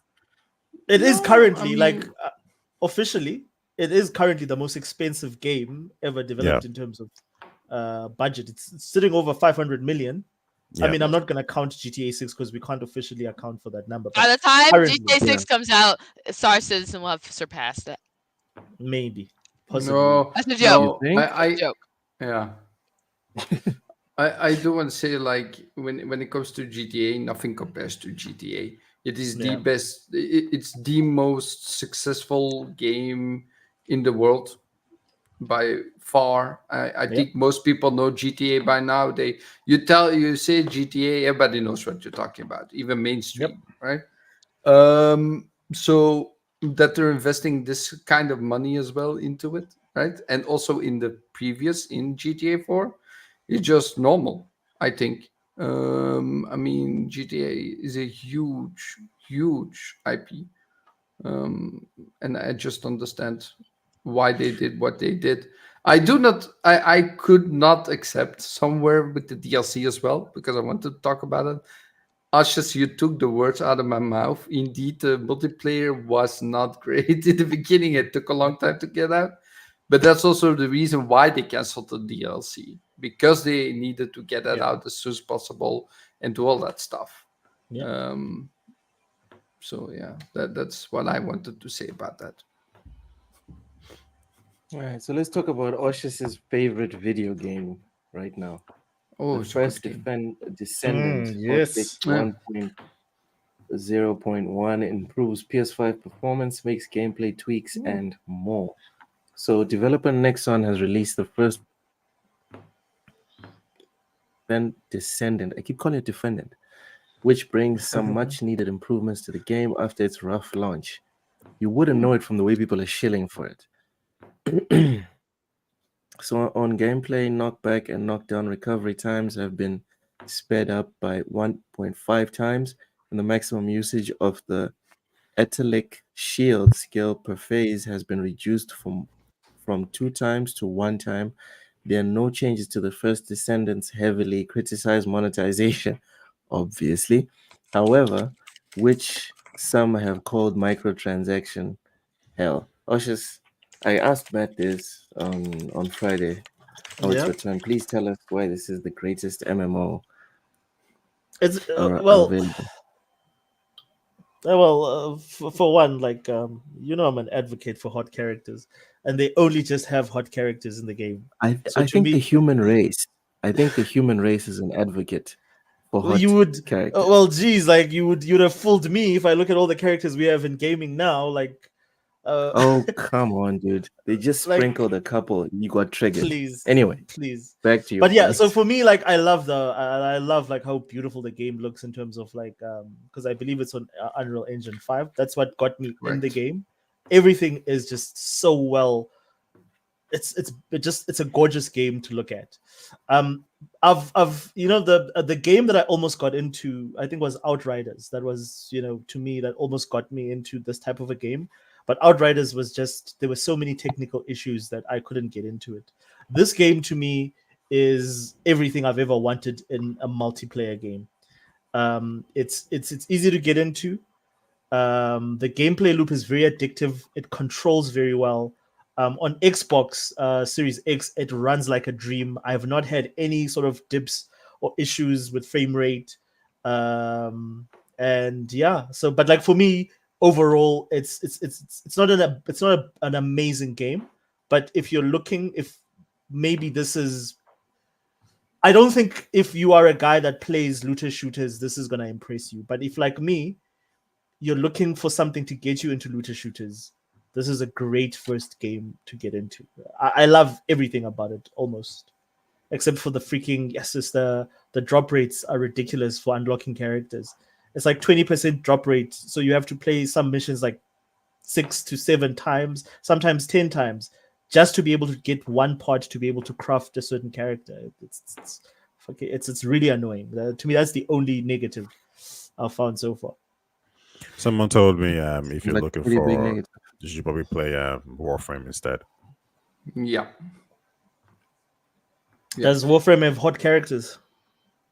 Yeah. Fair enough. Some. Well, my thing is all the Cozy, characters here are cozy. hot. Like that's the Cozy, selling point. come on, Cozy. Say something. Say something, Cozy. I think the face of her webcam is saying, like on a picture, saying it all.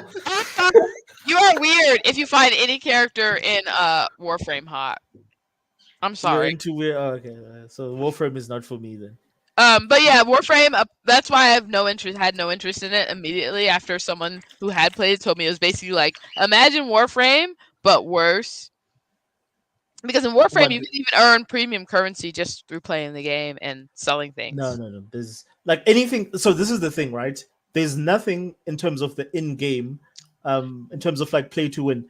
The only thing that's locked behind, like your like that you have to buy, is cosmetics. Like if you want, like for instance, like better like better costumes, better skins, and whatever. That's the only thing that's locked behind. No, a that's what I'm paywall. saying. So Warframe has like locked color palettes. They have some. You can buy frames and stuff like that. You can buy, but all that stuff, pretty much, you can earn by through because the premium currency. And in Warframe, Yeah. you can literally sell things Yeah. for premium currency. Yeah. So basically, all the premium currency I have in Warframe, I got from selling things that I didn't want.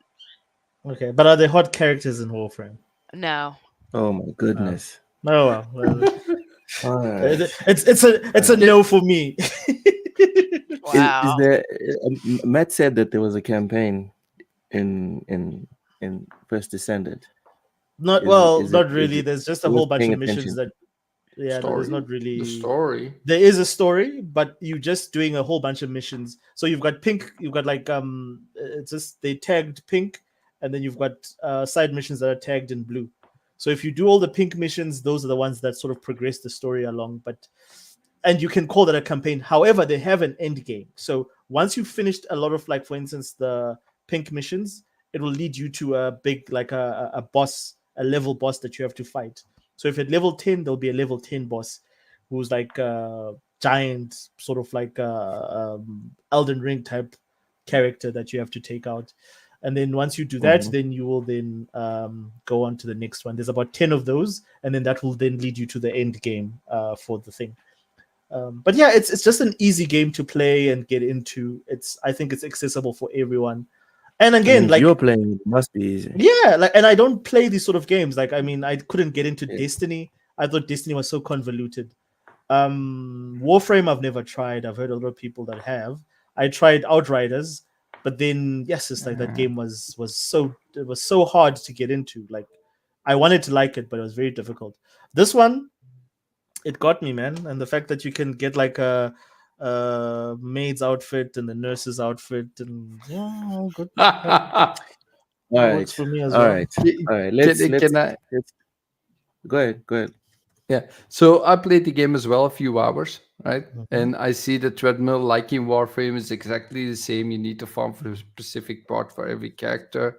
And I think the most brilliant thing that I think about the game is to restart a mission. You just go to the node and you can start it instantly. No menus, and you can do that for like an hour or 2 hours. It doesn't matter. That's the coolest thing I've seen in like any game of that type, right? You don't need to just go to menus all the time. It's just like, no, restart the mission. Just go to the point, click one button, and hop, you're back in the mission. You can just do that. It's so cool. That's the thing I love the most about that game. I didn't even know that was a thing, Flemish, that what you just mentioned, that like people have issues with like aside from the only other game like that I played a lot, which what you're saying now makes sense, was Anthem. And Anthem had a lot of freaking loading screens for days. Like, there's nothing that put me off more than how long it took just to get something started in Anthem. Yeah. With all those loading screens. Just when you go to Warframe, right? Same thing. Every mission is like separate cutscene. You fly in, you do your mission, then you get to the endpoint, cutscene, you go back to the ship, then you need to teleport to the next location, you cutscene, you go in. So, and there's a lot of games that do that, especially MMOs, like not like the typical MMOs, but these kind of MMOs. I think Destiny has somewhat the same stuff, like strikes and all that stuff, right? And this is mostly just go back, you click one button, go. And it's fun. It's so cool. So cool. No, I love it. Like, I've got nothing negative to say about this game. Like, clearly. So far. Anyways, go cash your check from First Descendant, Oshus. I think you've done your job. I have. All right, so let's go back to the political side here. Political. Japanese Ew, stop getting petition. political. Well, I'm just reading the news, Cozy. Japanese petition to cancel Assassin's Creed Shadows gets 30,000 signatures. So in Japan, so this is not some random weebs in the US. In Japan, a change.org petition has surfaced to ban Assassin's Creed Shadows. It has now been a few weeks since Ubisoft lifted the lid on this year's Assassin's Creed title, announcing a dual protagonist adventure set in feudal Japan, a setting that fans have been desperate to experience for many years. However, Japanese fans of the franchise were quick to voice their disappointment and concern about the game, with the most extreme claims suggesting that Ubisoft is floating racism and severe historical inaccuracy in Shadows, which is set to be released in November, because Assassin's Creed has always been so accurate. So let's read what's written here. Recently, the lack of historical accuracy and cultural respect has been a serious issue regarding the upcoming game Assassin's Creed Shadows by game developer Ubisoft. The game is based on Japanese samurai and ignores the fact that samurai were a higher class of warrior class and should have been gokenin, okay, or servants of nobles. In fact, the first European to receive the title of samurai, William Adams, also known as Miura Anjin, served Tokugawa Ieyasu as a 250 koku hatamoto. In this history, Ubisoft continues to misunderstand the nature and role of samurai. This is a serious insult to Japanese culture and history, and may also be linked to Asian racism. We call on Ubisoft to immediately cancel the release of Assassin's Creed Shadows and show sincere research and respect for Japanese history and culture. We need your signature. Sign this petition to let Ubisoft know the importance of cultural respect and historical accuracy. Cozy What Beluga, white I weeb want wrote you. this? What white weeb wrote this? Yes, it was Because a bunch of this weebs. is This was like shut your weeb. The thing is, I agree with a lot of this shouldn't have been the character. I agree with that whole sentiment, but I will never side with loser weebs. yeah. I agree. What? Ugh. This was two white guys, Okay. mind you. Like the Yes. guys who started the whole survey thing was two white guys. Yes, I think they live in Japan, but by that It makes it worse. qualification, it makes them Japanese. It was not a bunch of Japanese dudes that went and started this whole thing. This one specifically, that this article is referring to. It was two white guys. They were the first Japanese two gamers people. are too busy playing. Yeah, Japanese don't care Splatoon. about this. They don't care about this. This is a Western discussion. They couldn't give a crap, dude, about this. Yeah, I mean, like Neo, that game as well. I mean, it Yeah, depicts samurai, white samurai, but even at that, like, just knowing Japanese people in general, like, when it comes to cultures, like, they take a lot and they market it in whatever way they want to. Exactly. You could go to Japan, and like, when I was in Japan, there was this like location, and there's a Japanese word for it, but it's called like American Town. Everyone there's dressed American. They play hip hop music, whatever. They wear the same clothes. There's guys called like I think they call them Chicanos or whatever in America. They dress like Chicanos, Mexicans yeah. or whatever. Like Japanese people are very you can find them wearing even like Nazi Germany kind of outfits, whatever, because they're just they see different cultures and they're just like that looks cool. I was talking to one of the Japanese guys and says like, there's a time when Japan was really into Jamaican music. And I was like, oh, really? Why? And he says, well, because they said, Jamaica's an island and Japan's an island, so we're connected. And like that, to them, that connection was enough to start, rocking with Jamaican music, and start doing their hairstyles, all that kind of stuff. Like Japanese people are very, very open to this. They don't see. I think the term cultural vulture doesn't mean nothing to them. So, and I also heard there was a guy who made a video in Japan who was asking people, and he was against this whole, Yasuke thing. And it blew up in his face too as well, because everyone was like, we don't care. Like, what are you talking about? This is a very, very Western discussion. It's a very American discussion. So yeah, American discussion. And I find it funny because it's the same people who are saying this who You know that guy who did that video where he's dressed up as like a Mexican or whatever, wearing all the stuff, and then he goes to these sombrero. people, asking like white and black Also people, that. like, "Yo, what do you guys think of my outfit?" And they're like, "Oh, this is wrong. This is cultural vulture. And you shouldn't do this." And then he goes to But the as an actual Mexicans Mexican person, themselves were and like, they "Oh, don't this care, is whatever. nice." These people No, are the same I saw people. people saying like, "That's beautiful." Yeah, that's cool. That's beautiful. They think they like it so much because you actually referencing Embracing their culture. Yeah, Embracing their culture, yeah. But what I'm saying is like these same people are the exact same people that would say stop fighting for people who don't want you to fight for them because they like it. But at the same time, they're fighting for Japanese people who don't No. care about this thing. Yeah. Like it's the same people. It's nonsense. Exactly. No, like I agree with Ty. Like for me, Flemish, please go ahead. I'll go. After Yeah, you. I actually wanted to say something because I looked at some Japanese YouTubers, like people that were reporting on it, right? And they were like, it's not historically accurate, like what they do in the game, not who he is, because they don't mind who he is, but the nature of how he's walking around, what the people are doing Yes. around him, the hip hop music in the background while he was fighting, that was over the top. They tell, like, it's the nuances. It's not the fact he's a black character playing like that had nothing to do with it. Just the context of how they're using the historical reference and using it in the game in a disrespectful manner, except the other game, Ghost of Tsushima, who did it respectfully in everything they did. 100%. So that's the problem. It has nothing to do with the character itself. Like he's wearing armor from a samurai, which he wouldn't do in public at all. Yes, that is true. Actually, yeah. The stuff like that's what they're bothered about, not the character itself. You see, they should have got Sweet Baby Ink to help him out with this. Oh my god! They would But have sorted him out. for me, it's just a cool game. Like, I don't really care myself about the matter, but I do understand why they sometimes like care about the historical. I want to touch on a accuracy. point that The someone the made. I don't know if it was Mhm. Oshus or if it was Flemish. No, I think it was you, Tai, where you're talking about Japanese people embracing everyone's culture. Yeah. I think, and I saw a video of literally this happened last year. I saw a video on a game show where a Japanese presenter did blackface. There's very yeah, dude. And There's- it didn't offend me.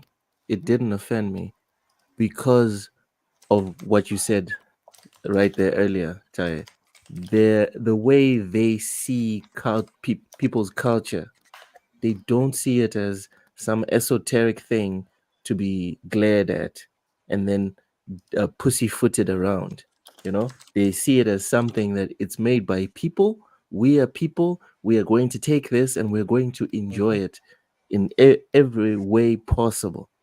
And they feel the same way about their culture as well, that they want people to take their culture, embrace their culture, and do crazy stuff with their culture and just enjoy it.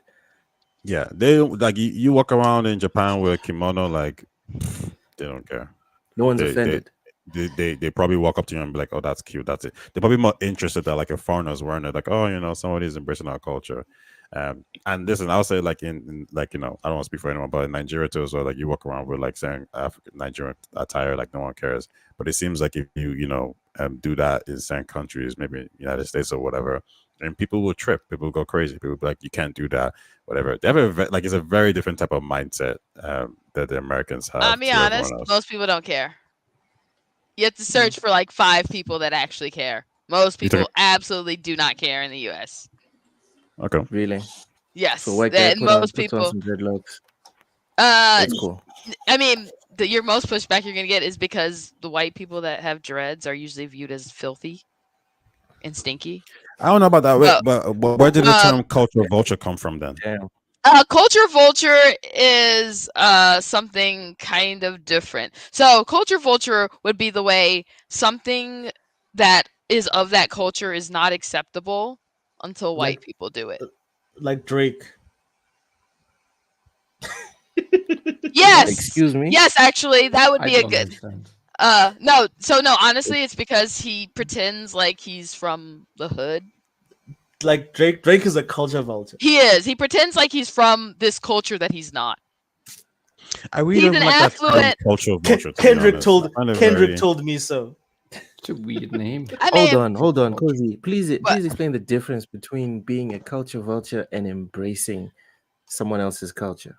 Because, like for example, me with this joke about me being Texan or whatever, and for context, that I'll would be the sum it up. difference. That would be the difference. Because Ty, I actually did ask about this. So Ty, essentially, this is how I remember it. If anyone in the chat remembers it different, please feel free to correct me. Cozy, if I remember it different, also feel free to correct me. So, as far as I'm concerned, how this whole thing happened was me and Ham were having a podcast on a Friday. It was on bullsitting, and then we got deep into a conversation about the NFL. And then Ham brought up something about the Cowboys and drafting, and then I brought up like all the the ties between the Cowboys and their drafts that came from the Texas Longhorns, right? And how they worked out and whatever. And then Ham's like, "Wait a minute, how do you know all of this?"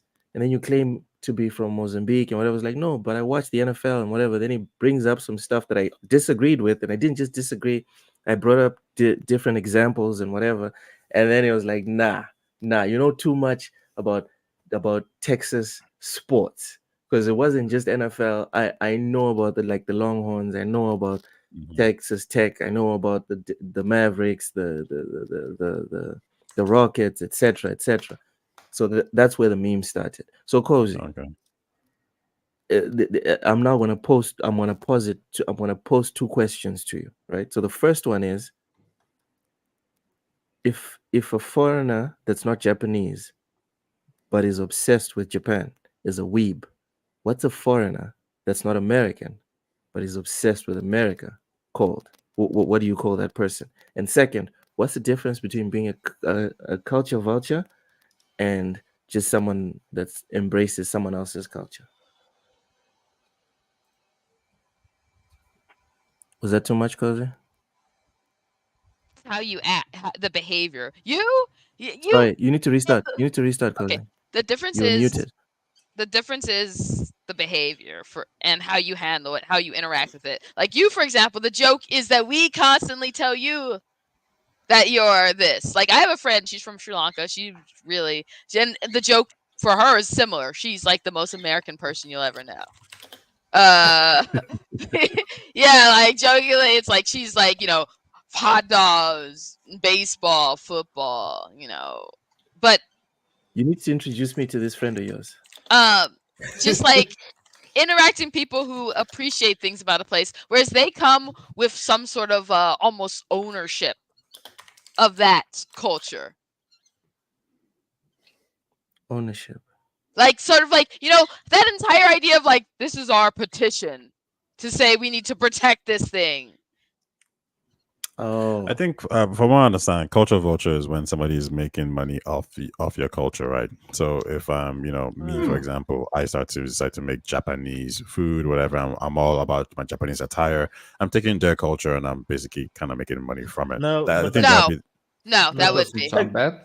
no. But that no, would be but like sorry, go ahead, Cozy. I was gonna say it's this pretense of you being any different from anyone else who isn't of that culture, but has a deep interest in it.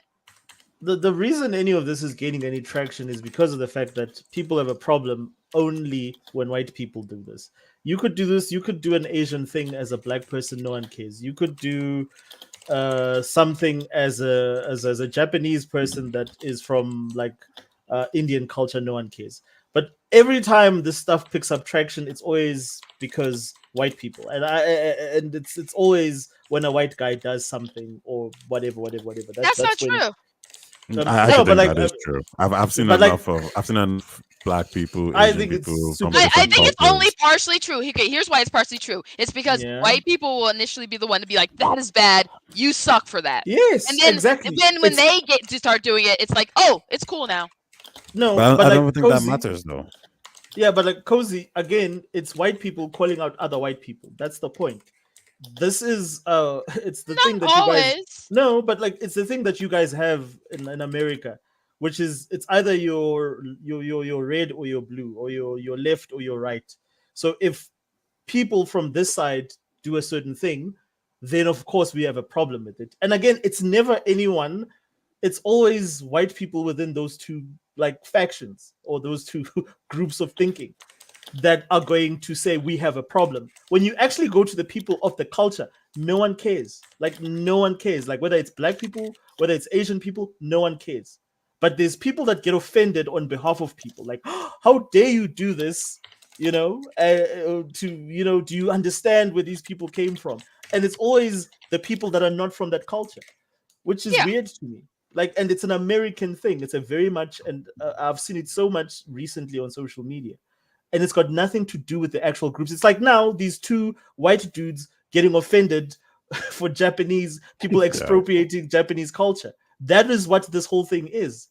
And that's what upsets me, is because it's got nothing to do with the actual people. The only time I get upset, I'll tell you, is like when I saw this one clip on Twitter of this black dude crying because Magic, the wizard of the coast, had made Aragon black.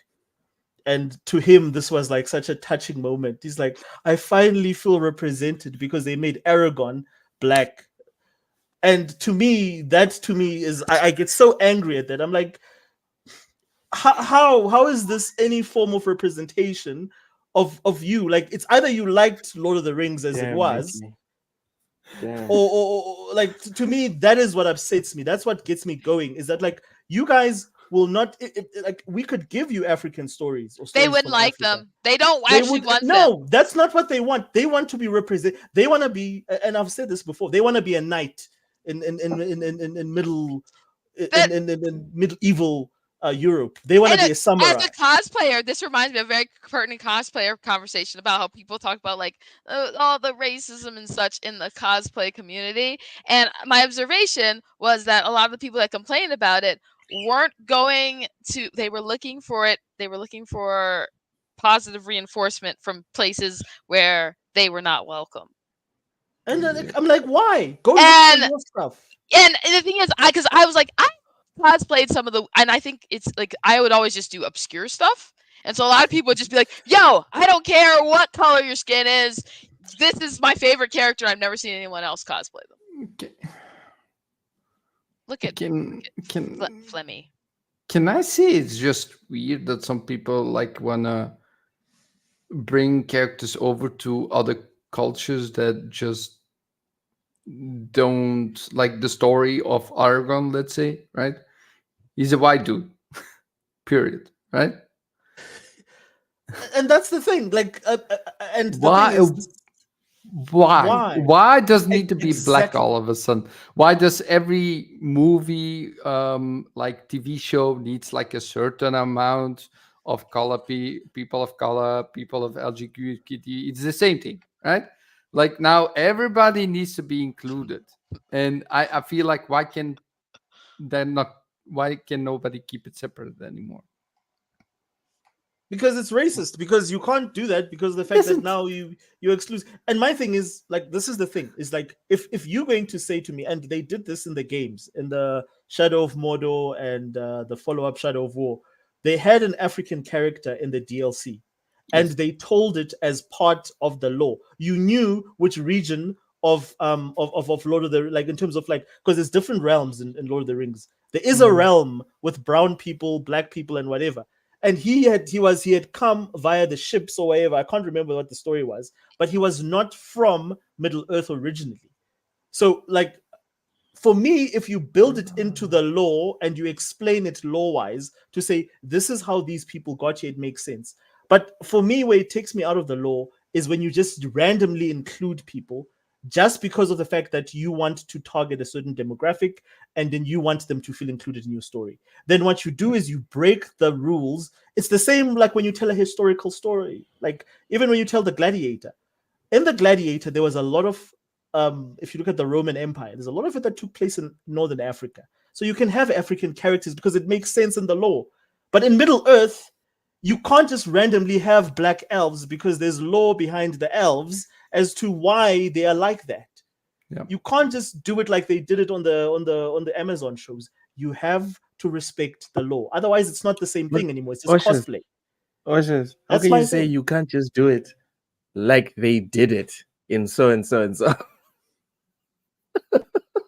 I suppose once you Anyway. buy it, you can do whatever you want. I suppose. You could do I guess the whatever. argument you can make here is that a lot of these shows, they're not really made for you guys. They're made for a specific group of people. So I mean, Yeah. I get More than the audience. complaints. You know, like I was talking to my friend once about this, and he was mentioning how like, oh, they're putting too much of these things, and I was like, yeah, because this show's not meant for you. It's meant for the kids. It's meant to show. suppose. It's meant to Yeah. show these kids that because if they grow up seeing a specific type of group of people, only those kind of group of people, but how do you kind of get into their heads? Like, well, now actually, it's more diverse than this. So now we're going to have representation, whether it be forced or not. This is what we're going to do. So now these kids are grown up watching TV shows, or they're seeing black, gay, lesbian, people from different cultures, different countries. So once they get used to that, and once they see that, then you can't enforce any negative stereotype, right? Because if you ask me as a No, kid, that's not what was true though. That's Well, not well- what they do, though. But like my thing is like in what you sense? can't. So like what's not true is that like just because you see certain people, if the representation is not right, Tai, it's not gonna get you the sort of attention you want. Like for instance, if you can write, Oh like my I'm a God. huge What the advocate hell, of Richie? lesbian characters. If you write good lesbian characters, I will watch your show. Like I'm a huge advocate of like even in games, I play female characters most of the time. Have you So, watched but- Bottoms? Yes, I have watched. I love that Bottoms. movie. But What I is didn't that? finish it. What's it about? It's a comedy about two girls in high school that They happen start a to fight be gay. club to get bitches. Yeah, like I love stories like that because again, To get they are. Yes, yeah, but like you just do Cozy, it from you a should point. do like movie pitches because like I'm very interested. Anyways, go ahead. Go ahead. No. I was just emphasizing on that like if you're going to create, I don't want you to take white characters and make them black for the sake of just making them black. Then show me genuine African black characters. You know, have characters, and how you do that is by getting black artists to create those characters for you. All the characters that we have now are all characters that are created by white people, and all they've done is they've just blackwashed them and said this is Would your you- representation. Would you not say that Where- you can chew and walk at the same time? Like you can do both. No. So I'll give an example here. Do you disagree Okay. with the representation of Samuel Jackson as Marvel? Nick Fury? Nick Fury? Nick Fury. No, But the question That is is- why? No, that's different Okay. because they always swap characters. Characters are No, swapped. no, race. Yes. Was he ever black? Was he I'll ever black in the comic? explain. It was a Yes. white guy, right? He was a white Initially- guy originally. Yes. No, he is a white But- guy. No. Yes, but there's two different Nick Furies. So what happened is, and I remember when this because I used to read comics at this time. There was a transition. Well, This is there's not two the original. different there's two different Lord of the Rings. No. Yeah, no. But like here, in terms of the law, there's Nick Fury Senior, who's the white one, and then that was Nick Fury Oh. Junior, who was the black one, and that's the one that the MCU then, and then the artist that was doing that, they went and then they modeled him after Samuel L. Jackson's likeness. This is in the comics even before the MCU started, and when the MCU started, since Sam Jackson is like a bankable actor, then they used him for that role as Nick Fury Jr. I just learned he's something new adapted from today. that. I just learned something new today, so thanks for that. But what I would say to that is, do you think most people believe that or know that information?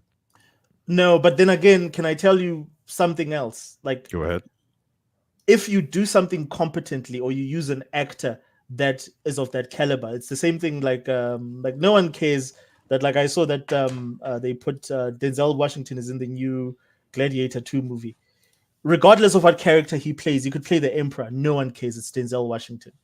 If it's the caliber of quality or the the people know that person's work is that standard, it's no one cares, or they're that cool. The cool factor, no one cares. And But Sam then it makes Jackson me is so cool, no one cares. But then it makes me question, like, do they really care about the race swap then, or is it the quality of the swap that's the issue? Because if you're telling me that, like, well, Nick Fury, we don't know, but we like Nick Fury the way it is. The thing is, most of the people watching don't care about, don't even know who Nick Fury is, and most of the comic book people are so used to seeing swaps that unless it's like your big favorite character, they don't care. But if they change But I hear what Bishop, Taye is saying. oh my god, I would lose my shit. They would. No, there's certain characters where you're like, yeah, you can't be that. There's certain characters where it's like, yeah, but for like secondary, background characters, no one's really going to be like, oh, this is the end all. And to your point, Taye, like there's a whole thing. There's like whole conspiracy about gingers in comics, where all the gingers have been replaced with black characters in recent comics. You can look this up. Nobody complained until the MCU really, really doubled down on that, and they started doing that like ridiculously, to the point that it's no longer now like you completely skewed it to the other side. For me, balance is important. I love the fact that they were including black characters and replacing certain characters. Even like for me, Nick Fury was a good example when they did that. Miles Morales is another example where they did it very well, where you have a second, Spider-Man character. But even that is getting backlash now because of the fact that now they're overcorrecting. Whenever they can put if we can make you a female or a person of the LGBTQ community or a person of color, they do it. But before it was done, in my opinion, they put more thought into it. It's like, would this character translate to a black character? Would this character translate into a female character? I mean, Captain Marvel originally was a male character, but they transitioned it to a female character. Captain Marvel was initially a DC character.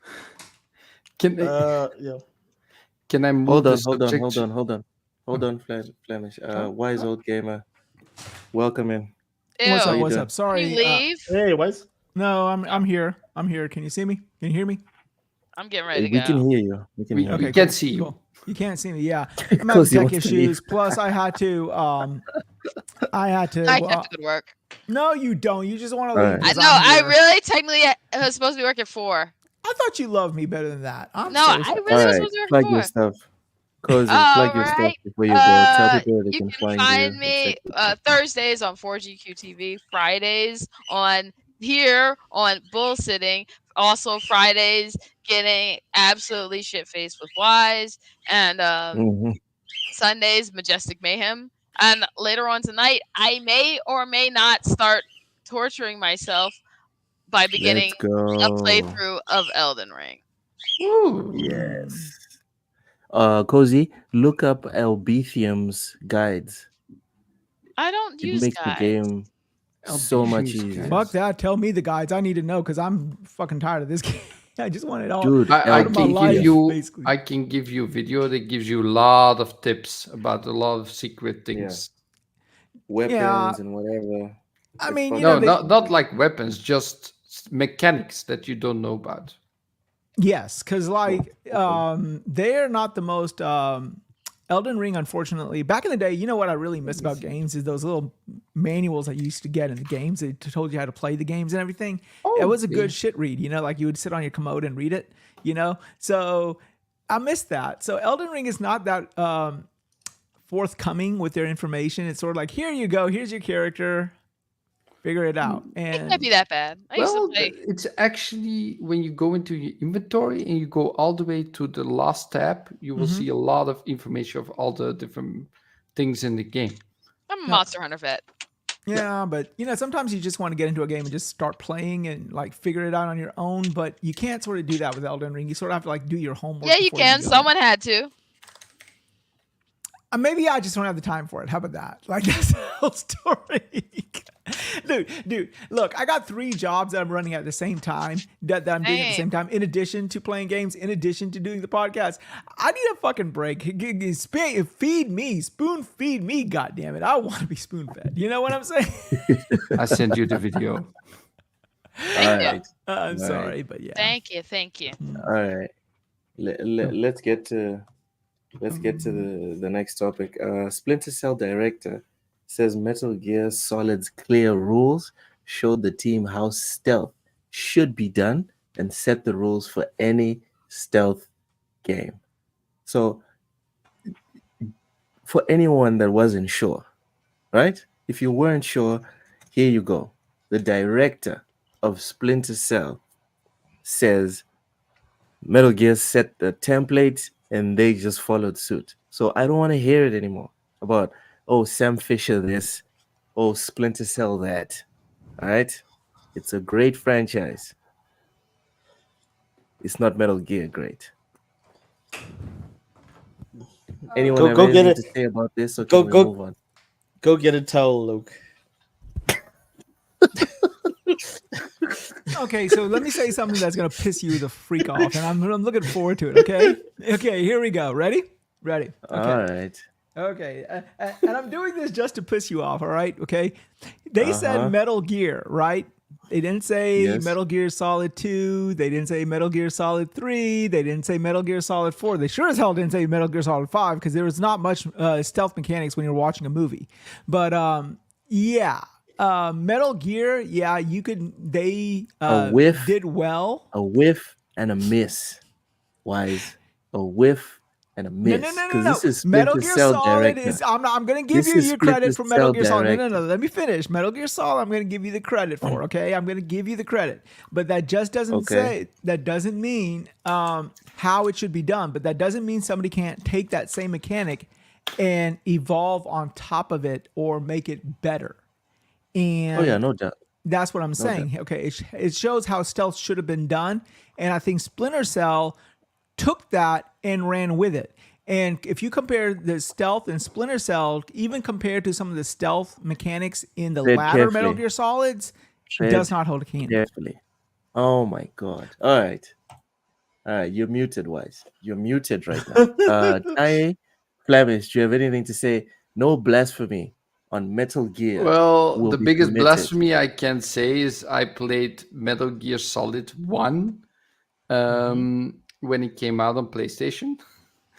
Got only till the snow level because it was sort of a demo. It wasn't the full game. And that's actually all Metal Gear Solid I played except Revengeance. That's not blasphemy. As soon as you put anything above it, then we're talking blasphemy. Oshis, anything? Go try it. Like they've got the collection, Flem. Go try it. I think it's available on all platforms.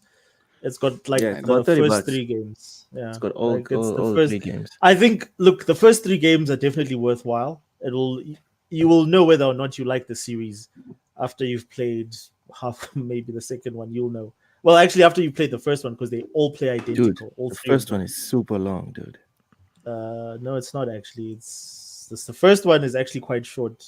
If you take out all the cutscenes, all of them are very short. Somebody actually did the summary. Why would you take out the cutscenes? What is wrong with you? Because it's you just watching. Like most of them, you just spectate. You just watch, and it's people talking. All right, Taye. First stealth game I played was Splinter Cell. I never really got into Metal Gear Solid. I think Splinter Cell was the first one to introduce certain mechanics and also maybe certain gadget types. First one to introduce. I think if you get seen by a guard, I think they raised their alarm in Splinter Cell. I think they were the first one to do that. I think it was the first one to introduce that. What? I don't know. Oh my God. Was it? When You can correct me. Your Metal Gear, no one raises the alarm. All right, bye-bye. What the hell, man? This guy. There's just not a lot of gameplay. You know, Oshis. Metal Gear Solid 5 is the only one that has a lot of gameplay. The rest have almost no gameplay. It's mostly movie. It's mostly people telling you about. And you muted me. And you muted me. Okay, all right. Disgusting. But it's the the only truth. person. The Go only Google. person Go with Google. common sense, I the think only Movie person with common versus. sense is motherfucking Flemish. Everyone else is off their rocker. Ty, I wasn't expecting that. When a guard sees you, they raise the alarm. Oh my god. Yeah, even Dude, the even first hiding Metal Gear, Spinoza was the the first one first to do it. Metal Gear in the 80s had that mechanic. That is, I'm embarrassed for you. I'm embarrassed for true. you, brother. Anyways, let's go to the bookmarks. Tartan Truth responded to Alana Pierce's now infamous tweet and video. Said, never, never, ever, ever, ever, ever will I refer to my children as a disability in any shape or form. Not matter. Someone was angry. No matter what situation I am in. The fact it's being used in reference to someone pausing a game is ridiculous. Wise, I want you to go first on this one as our elder statesman. Is Alana Pierce right? When she said kids are a situational disability because you have to put down your fucking game, how self entitled are you? Okay. Whether you adopt kids, whether you have your own kids, whether you are a step parent, when you have a kid, that is a responsibility that you take, and you take it willingly, and you should be doing it to the best of your ability. The fact that you have to pause your game and that makes you according to her, a situational disabled, not only insults parents, but it also insults people with true disabilities. And I think this is the biggest bunch of crock shit I've heard in my life. Normally I really support what she says, but this time I have to take a backlash on this because this is wholly inappropriate. I mean, kids are, your ability when you are disabled, you are not defined by how many video games you can play. Okay.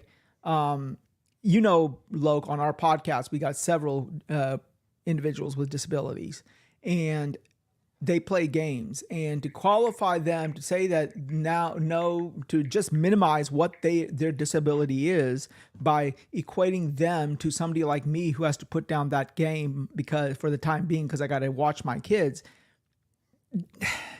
This is in so many levels wrong in my opinion that I don't even know where to begin. Like, what do you say? You insult one fucking tweet insults both parents and disabled people simultaneously, and she should be ashamed for it. Now, you know what I think? I think that the problem is she herself is not a parent. She herself doesn't have a disability. She has an illness, but she doesn't have a disability with that illness.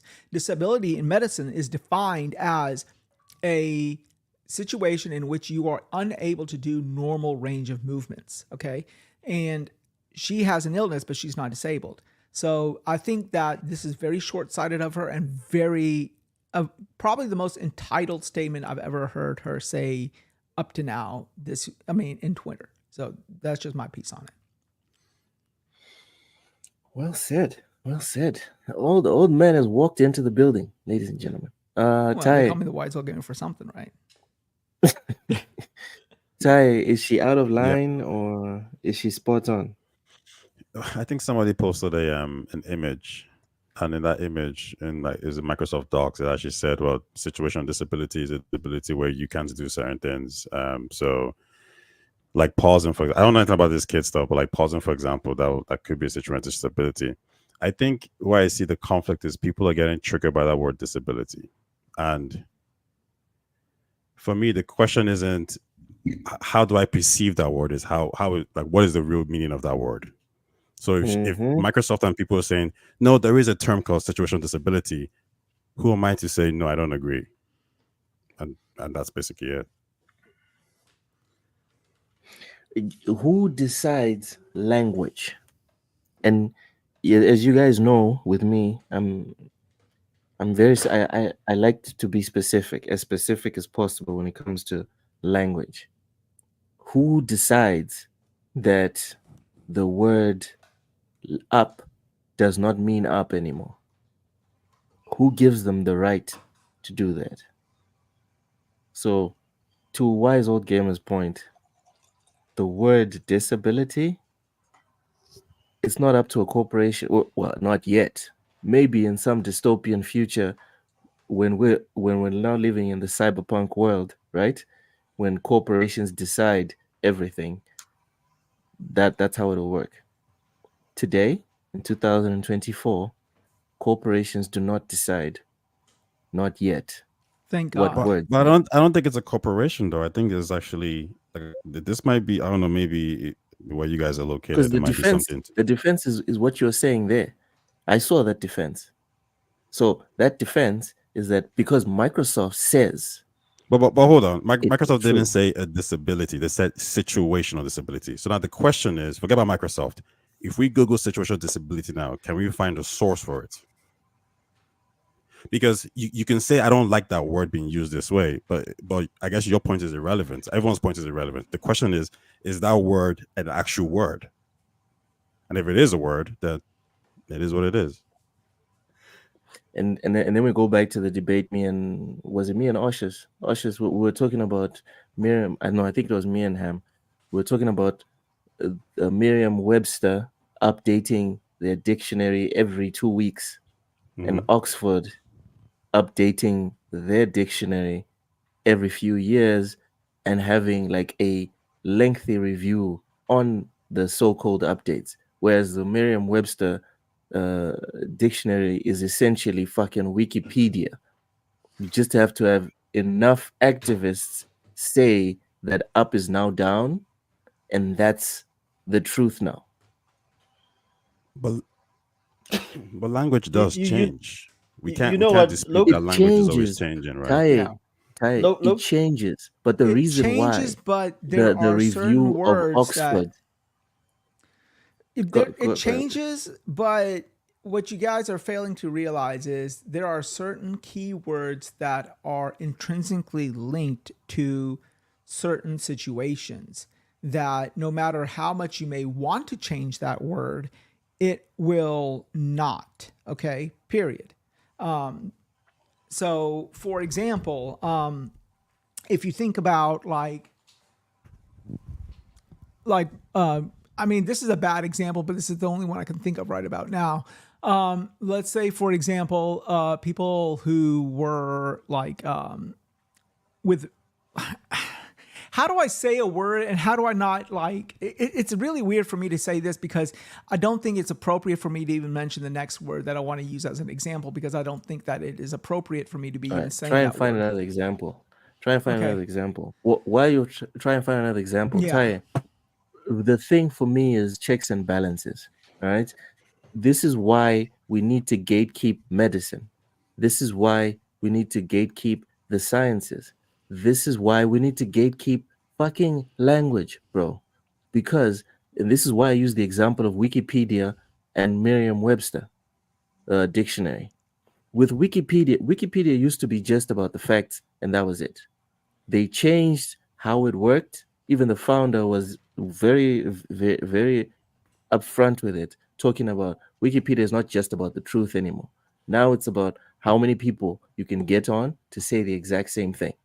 So now, if enough people rock up and say that Assassin's Creed is a racist game that was not well received, and then they go on freaking Wikipedia, that's now the truth for people that believe in Wikipedia, because there aren't enough checks and balances. And I'm going back to the language description here with Oxford, because they have a robust system.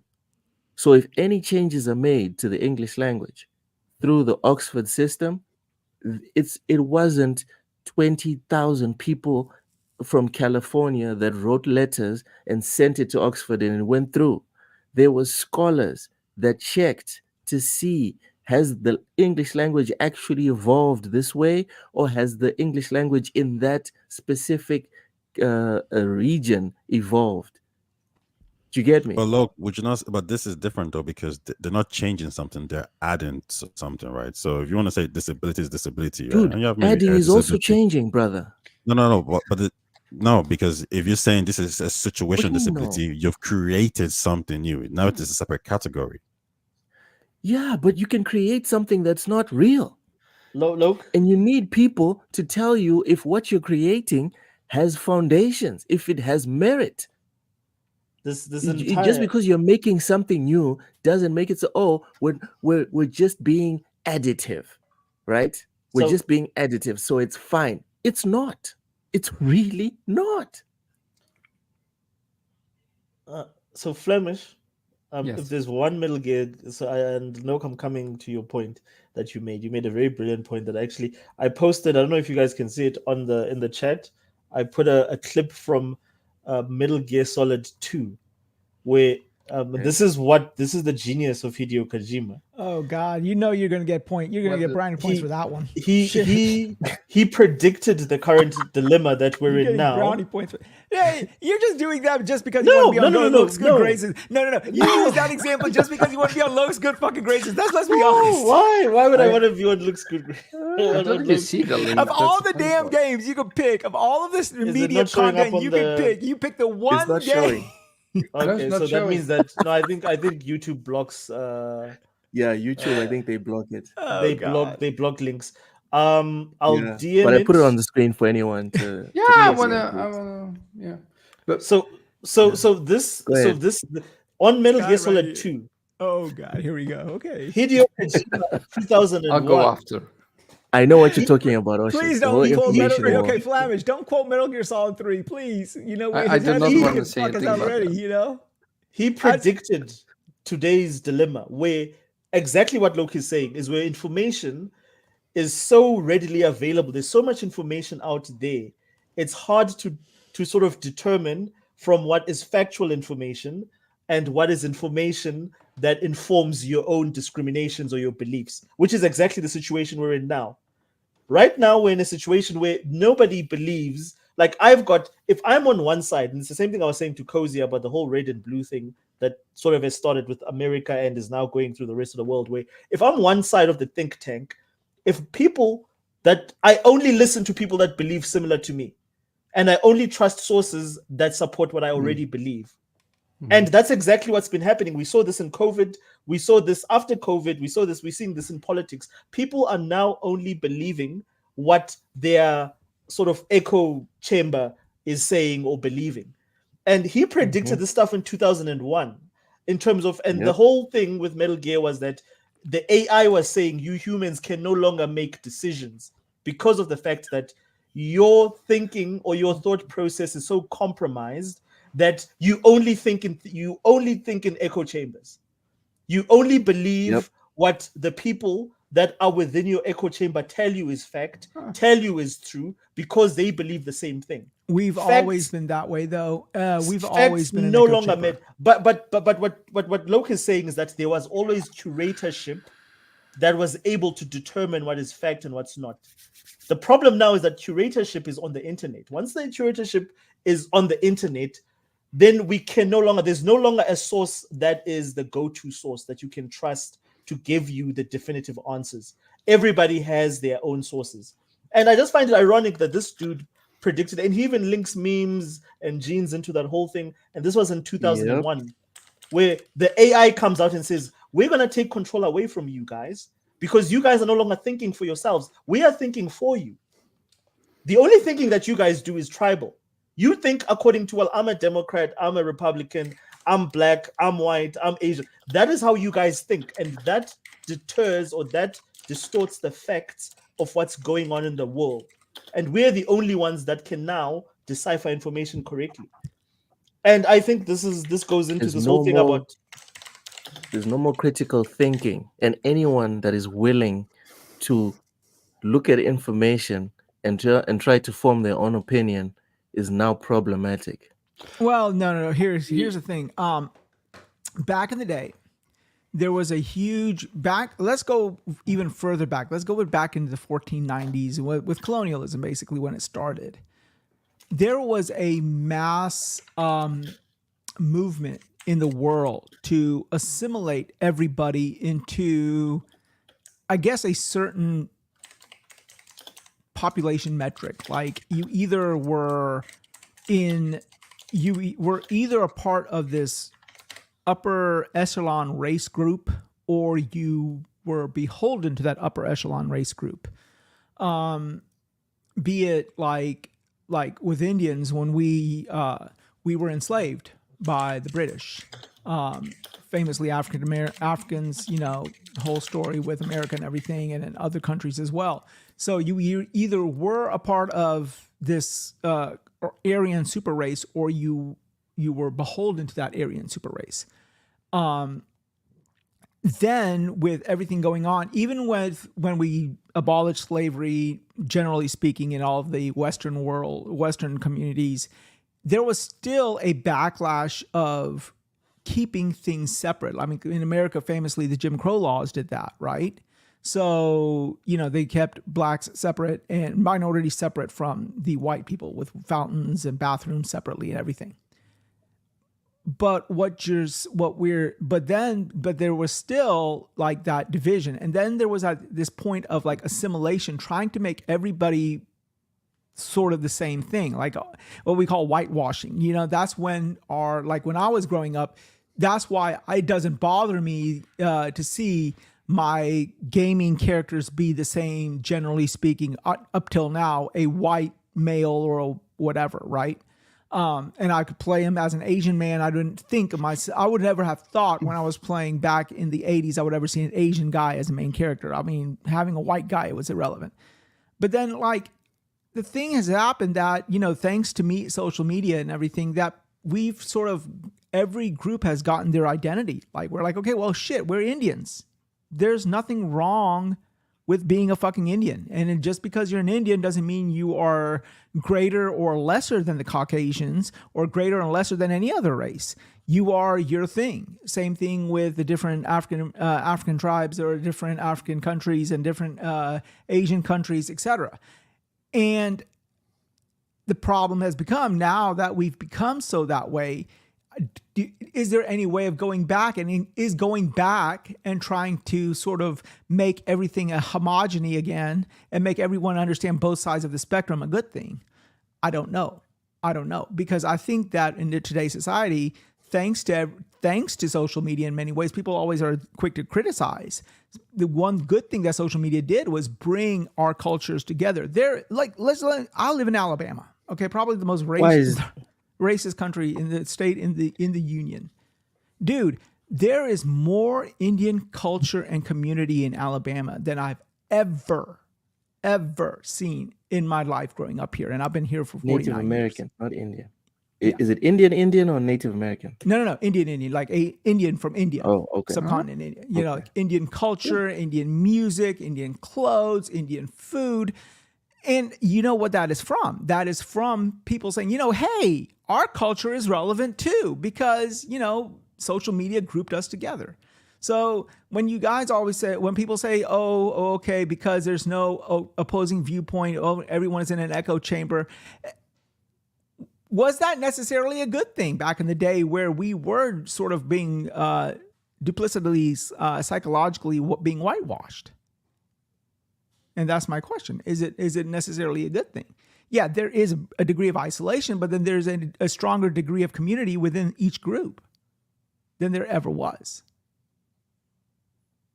So, yeah. I think you kind of missed Oshish's point, because Oshish's point, and I think also Kojima's point, is it like in many times that the human race has had a great awakening, like even during the Industrial Revolution, or when we started using newspapers and whatever.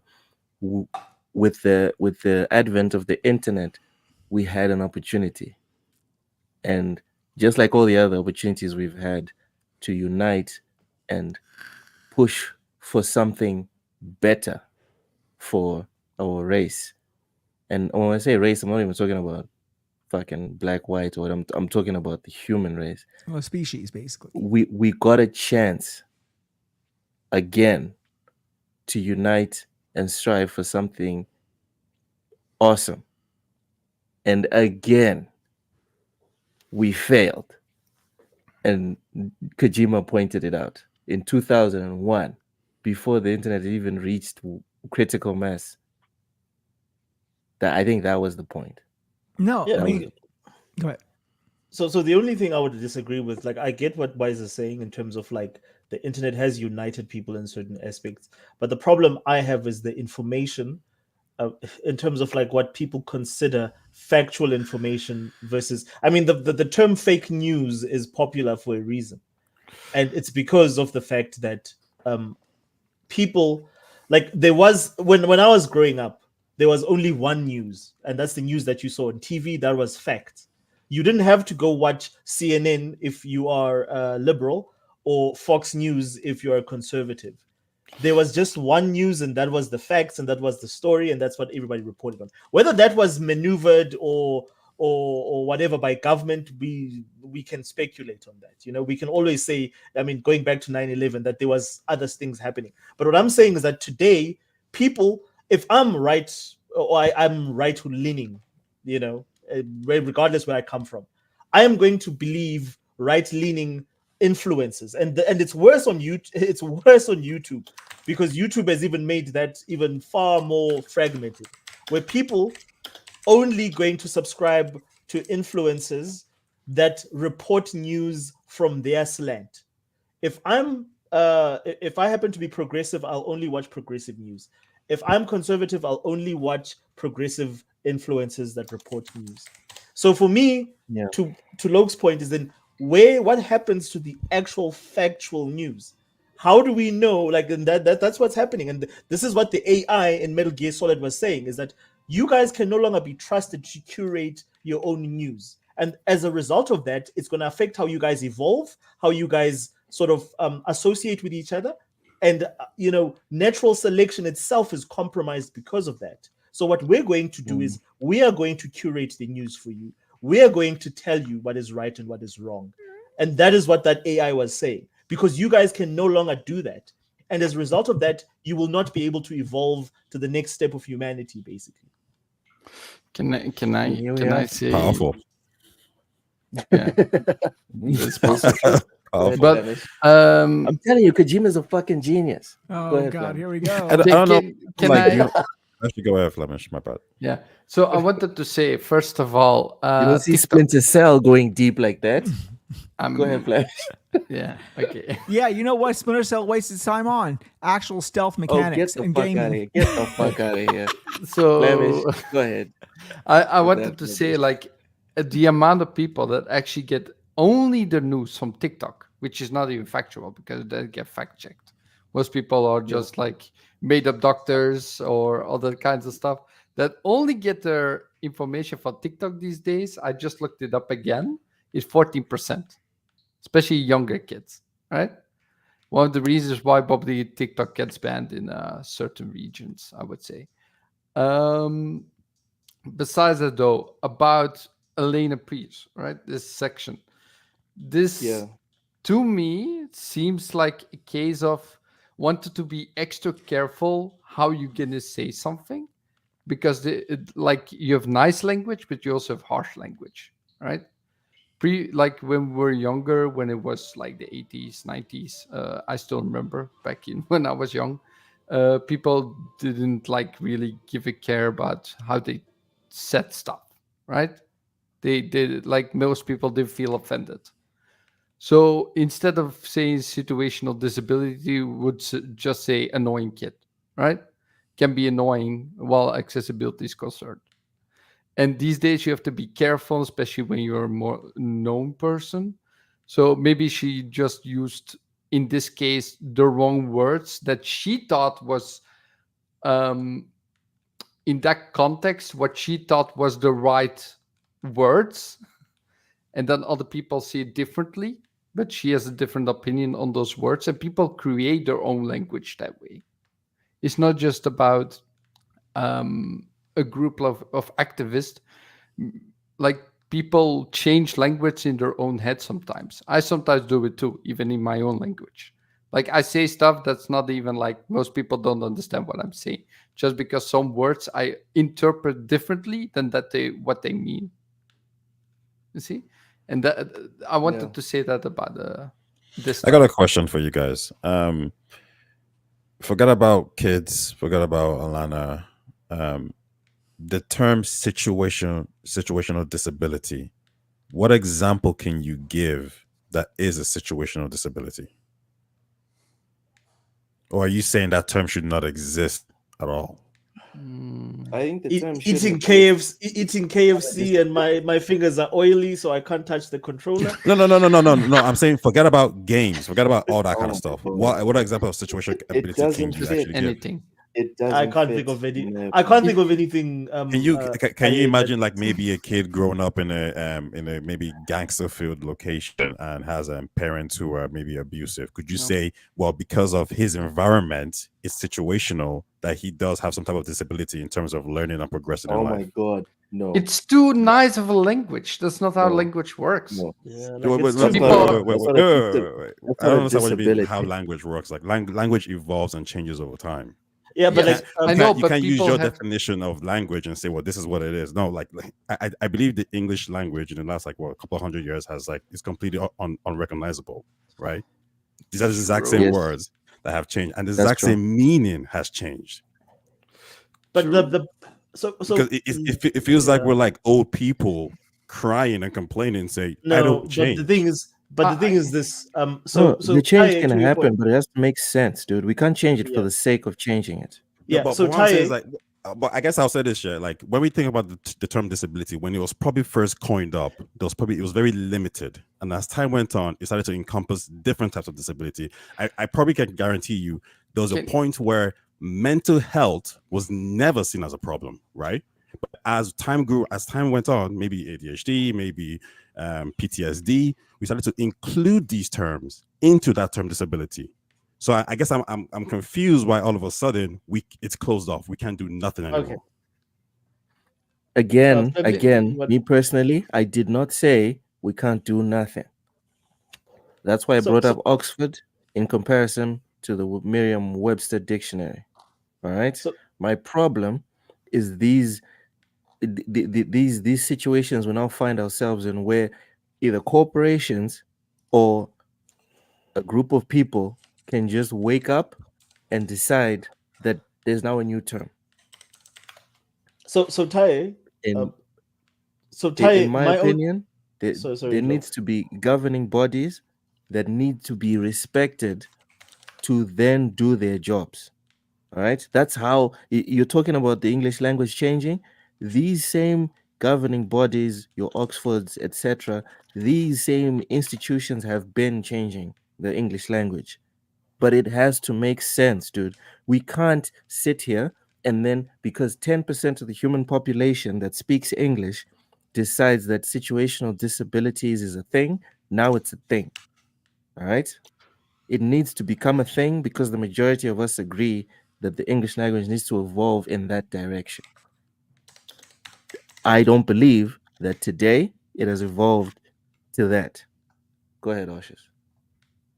So the only thing I was gonna say is that, like, Taye, before Alana Pierce mentioned situational disability, like most words that get brought up by people that work for companies, because again, that you must remember that Alana Pierce, the reason she's using all these references is because these are industry terms that are being used within those companies. I had never heard the word situational disability. No. So for me, to qualify what you're saying about it being added to the lexicon and what people talk, is that if we use that term regularly, like for instance, 2 words were added to the Oxford Dictionary that I agree with, which was Tarantino-esque, and the other one had to do with Martin Scorsese. But because we use them so much in our day-to-day conversation, like, oh, that's a very Tarantino-esque type of action scene or scene in a movie, that makes sense to me because it's part of everyday language. Who has ever used situational disability before Alana Pierce? I don't. It's the first time I've ever even heard that term. And again, it turns out it's a very widely known industry term when they're discussing, maybe when they're developing games and then they're making, accessibility features and options, they use that regularly. But we as the day-to-day person, Taye, we don't use that word. But I guess I'll say this, would you not say it's focusing on a particular group of people? So, for example, you said Tarantino-esque and Scorsese. Yes. Like, I've never heard these terms in my life. I'm not a movie buff like you. So you could then say that because you are in that category, same way Alana's in that space, that of course it makes sense. I mean, has any of you guys ever heard anyone say the word Tarantino-esque? Not, it makes sense, but have you actually heard somebody use that term? I have. Yeah. So no. What do they want us? No, what do they want us to say? Do they want us to say instead of when we're playing a game online on PC, instead of saying typing out AFK, what do they want us to say? Not AFK, but I'm having a situational disability moment or something. You know what? It sounds like it. Well, see, But that's how no one. But see, no one speaks like that. So no one's going to say, I have a physical disability moment. I have a mental health disability moment. I don't even think, like, for me, the word itself, like, as soon as I heard it, I was like, okay, well, okay. The first thing that came to my mind when I heard that word is I thought about my friends who, over here in Ireland, if you live in a low-income area, your parents are whatever, you have, chaos around you, basically, the government will support you. They will give you benefits, and you have exams, they give you benefits. In my mind, I was like, yeah, that sounds like a situational disability. She has no physical disability, she has no mental health disability, but her location, where she's based in, where people get stabbed on a regular basis, all that kind of stuff, that makes sense. That sounds like situational disability to me. Now, so that's what I'm saying.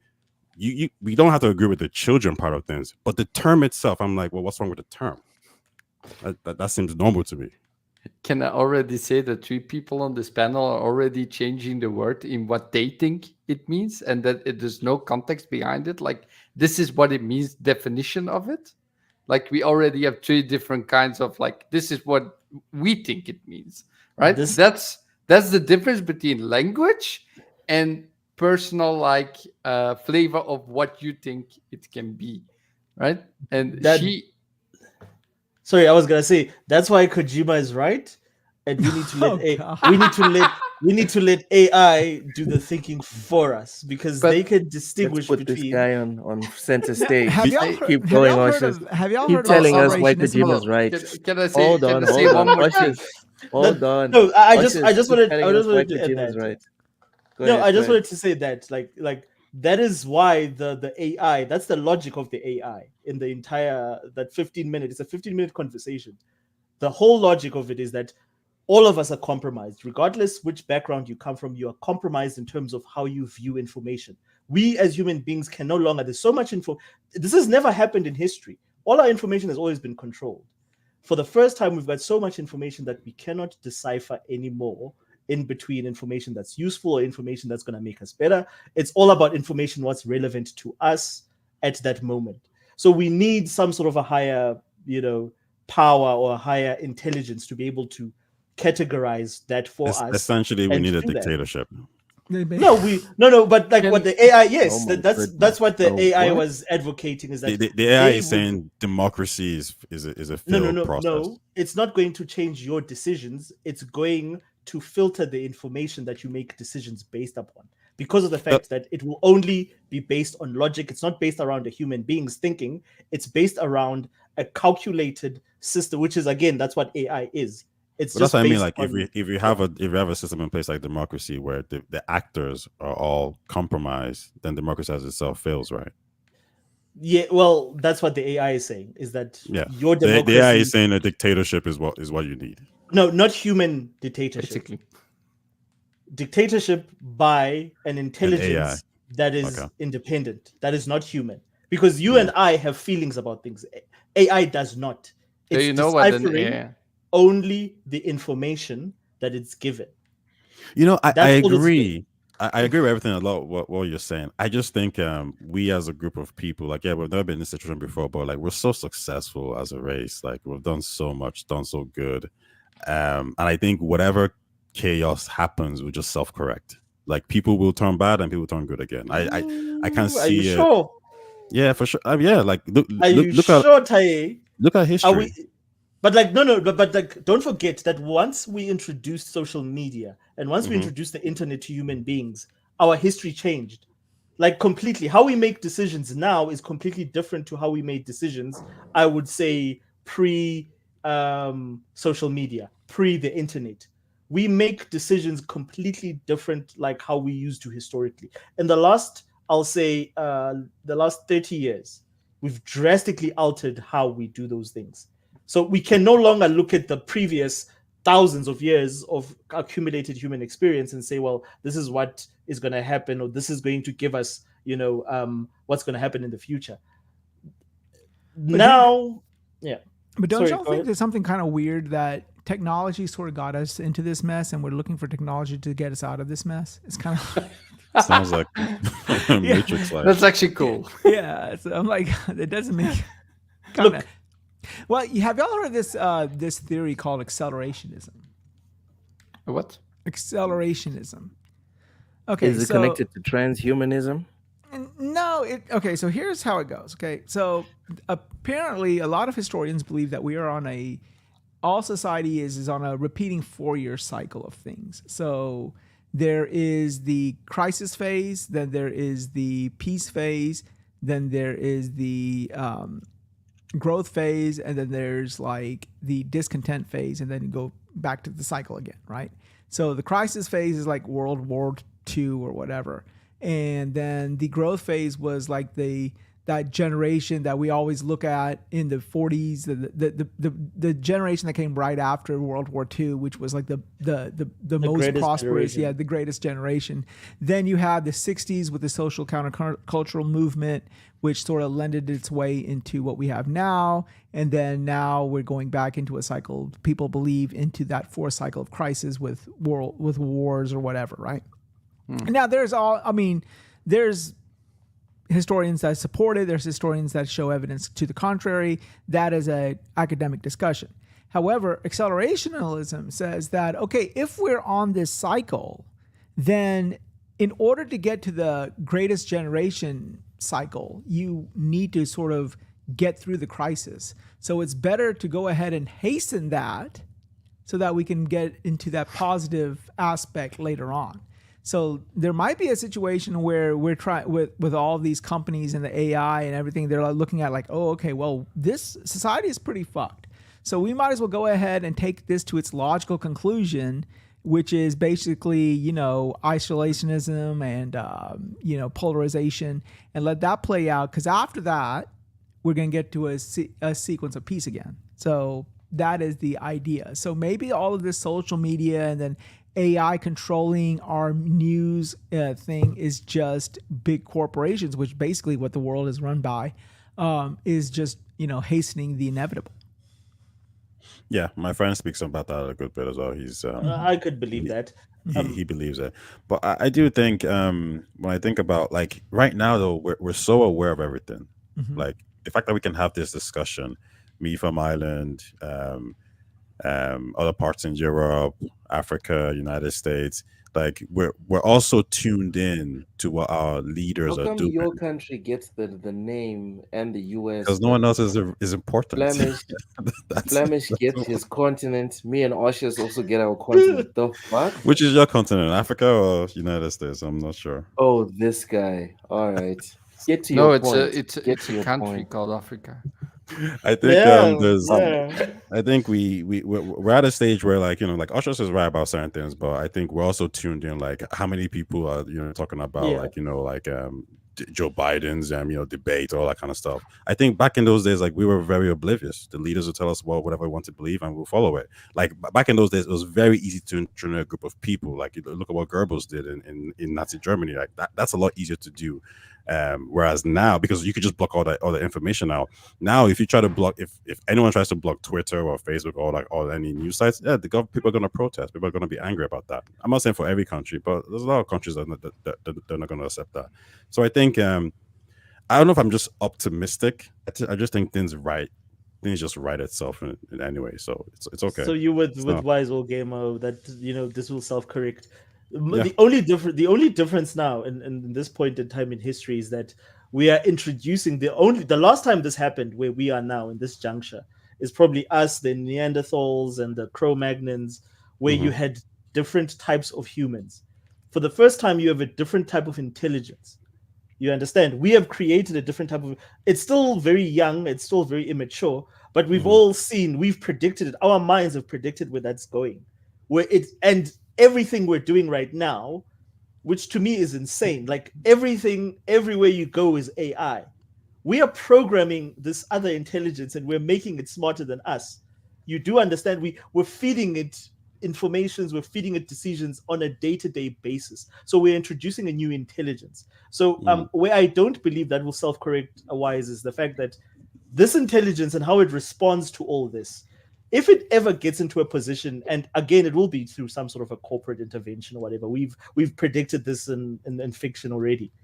But if it gets into a position where it sees that we can no longer make decisions for ourselves, I promise you, if an intelligence primary aim is to conserve us and itself, it will start making decisions for us, because we're very poor at making decisions for ourselves as human beings, generally, as a species.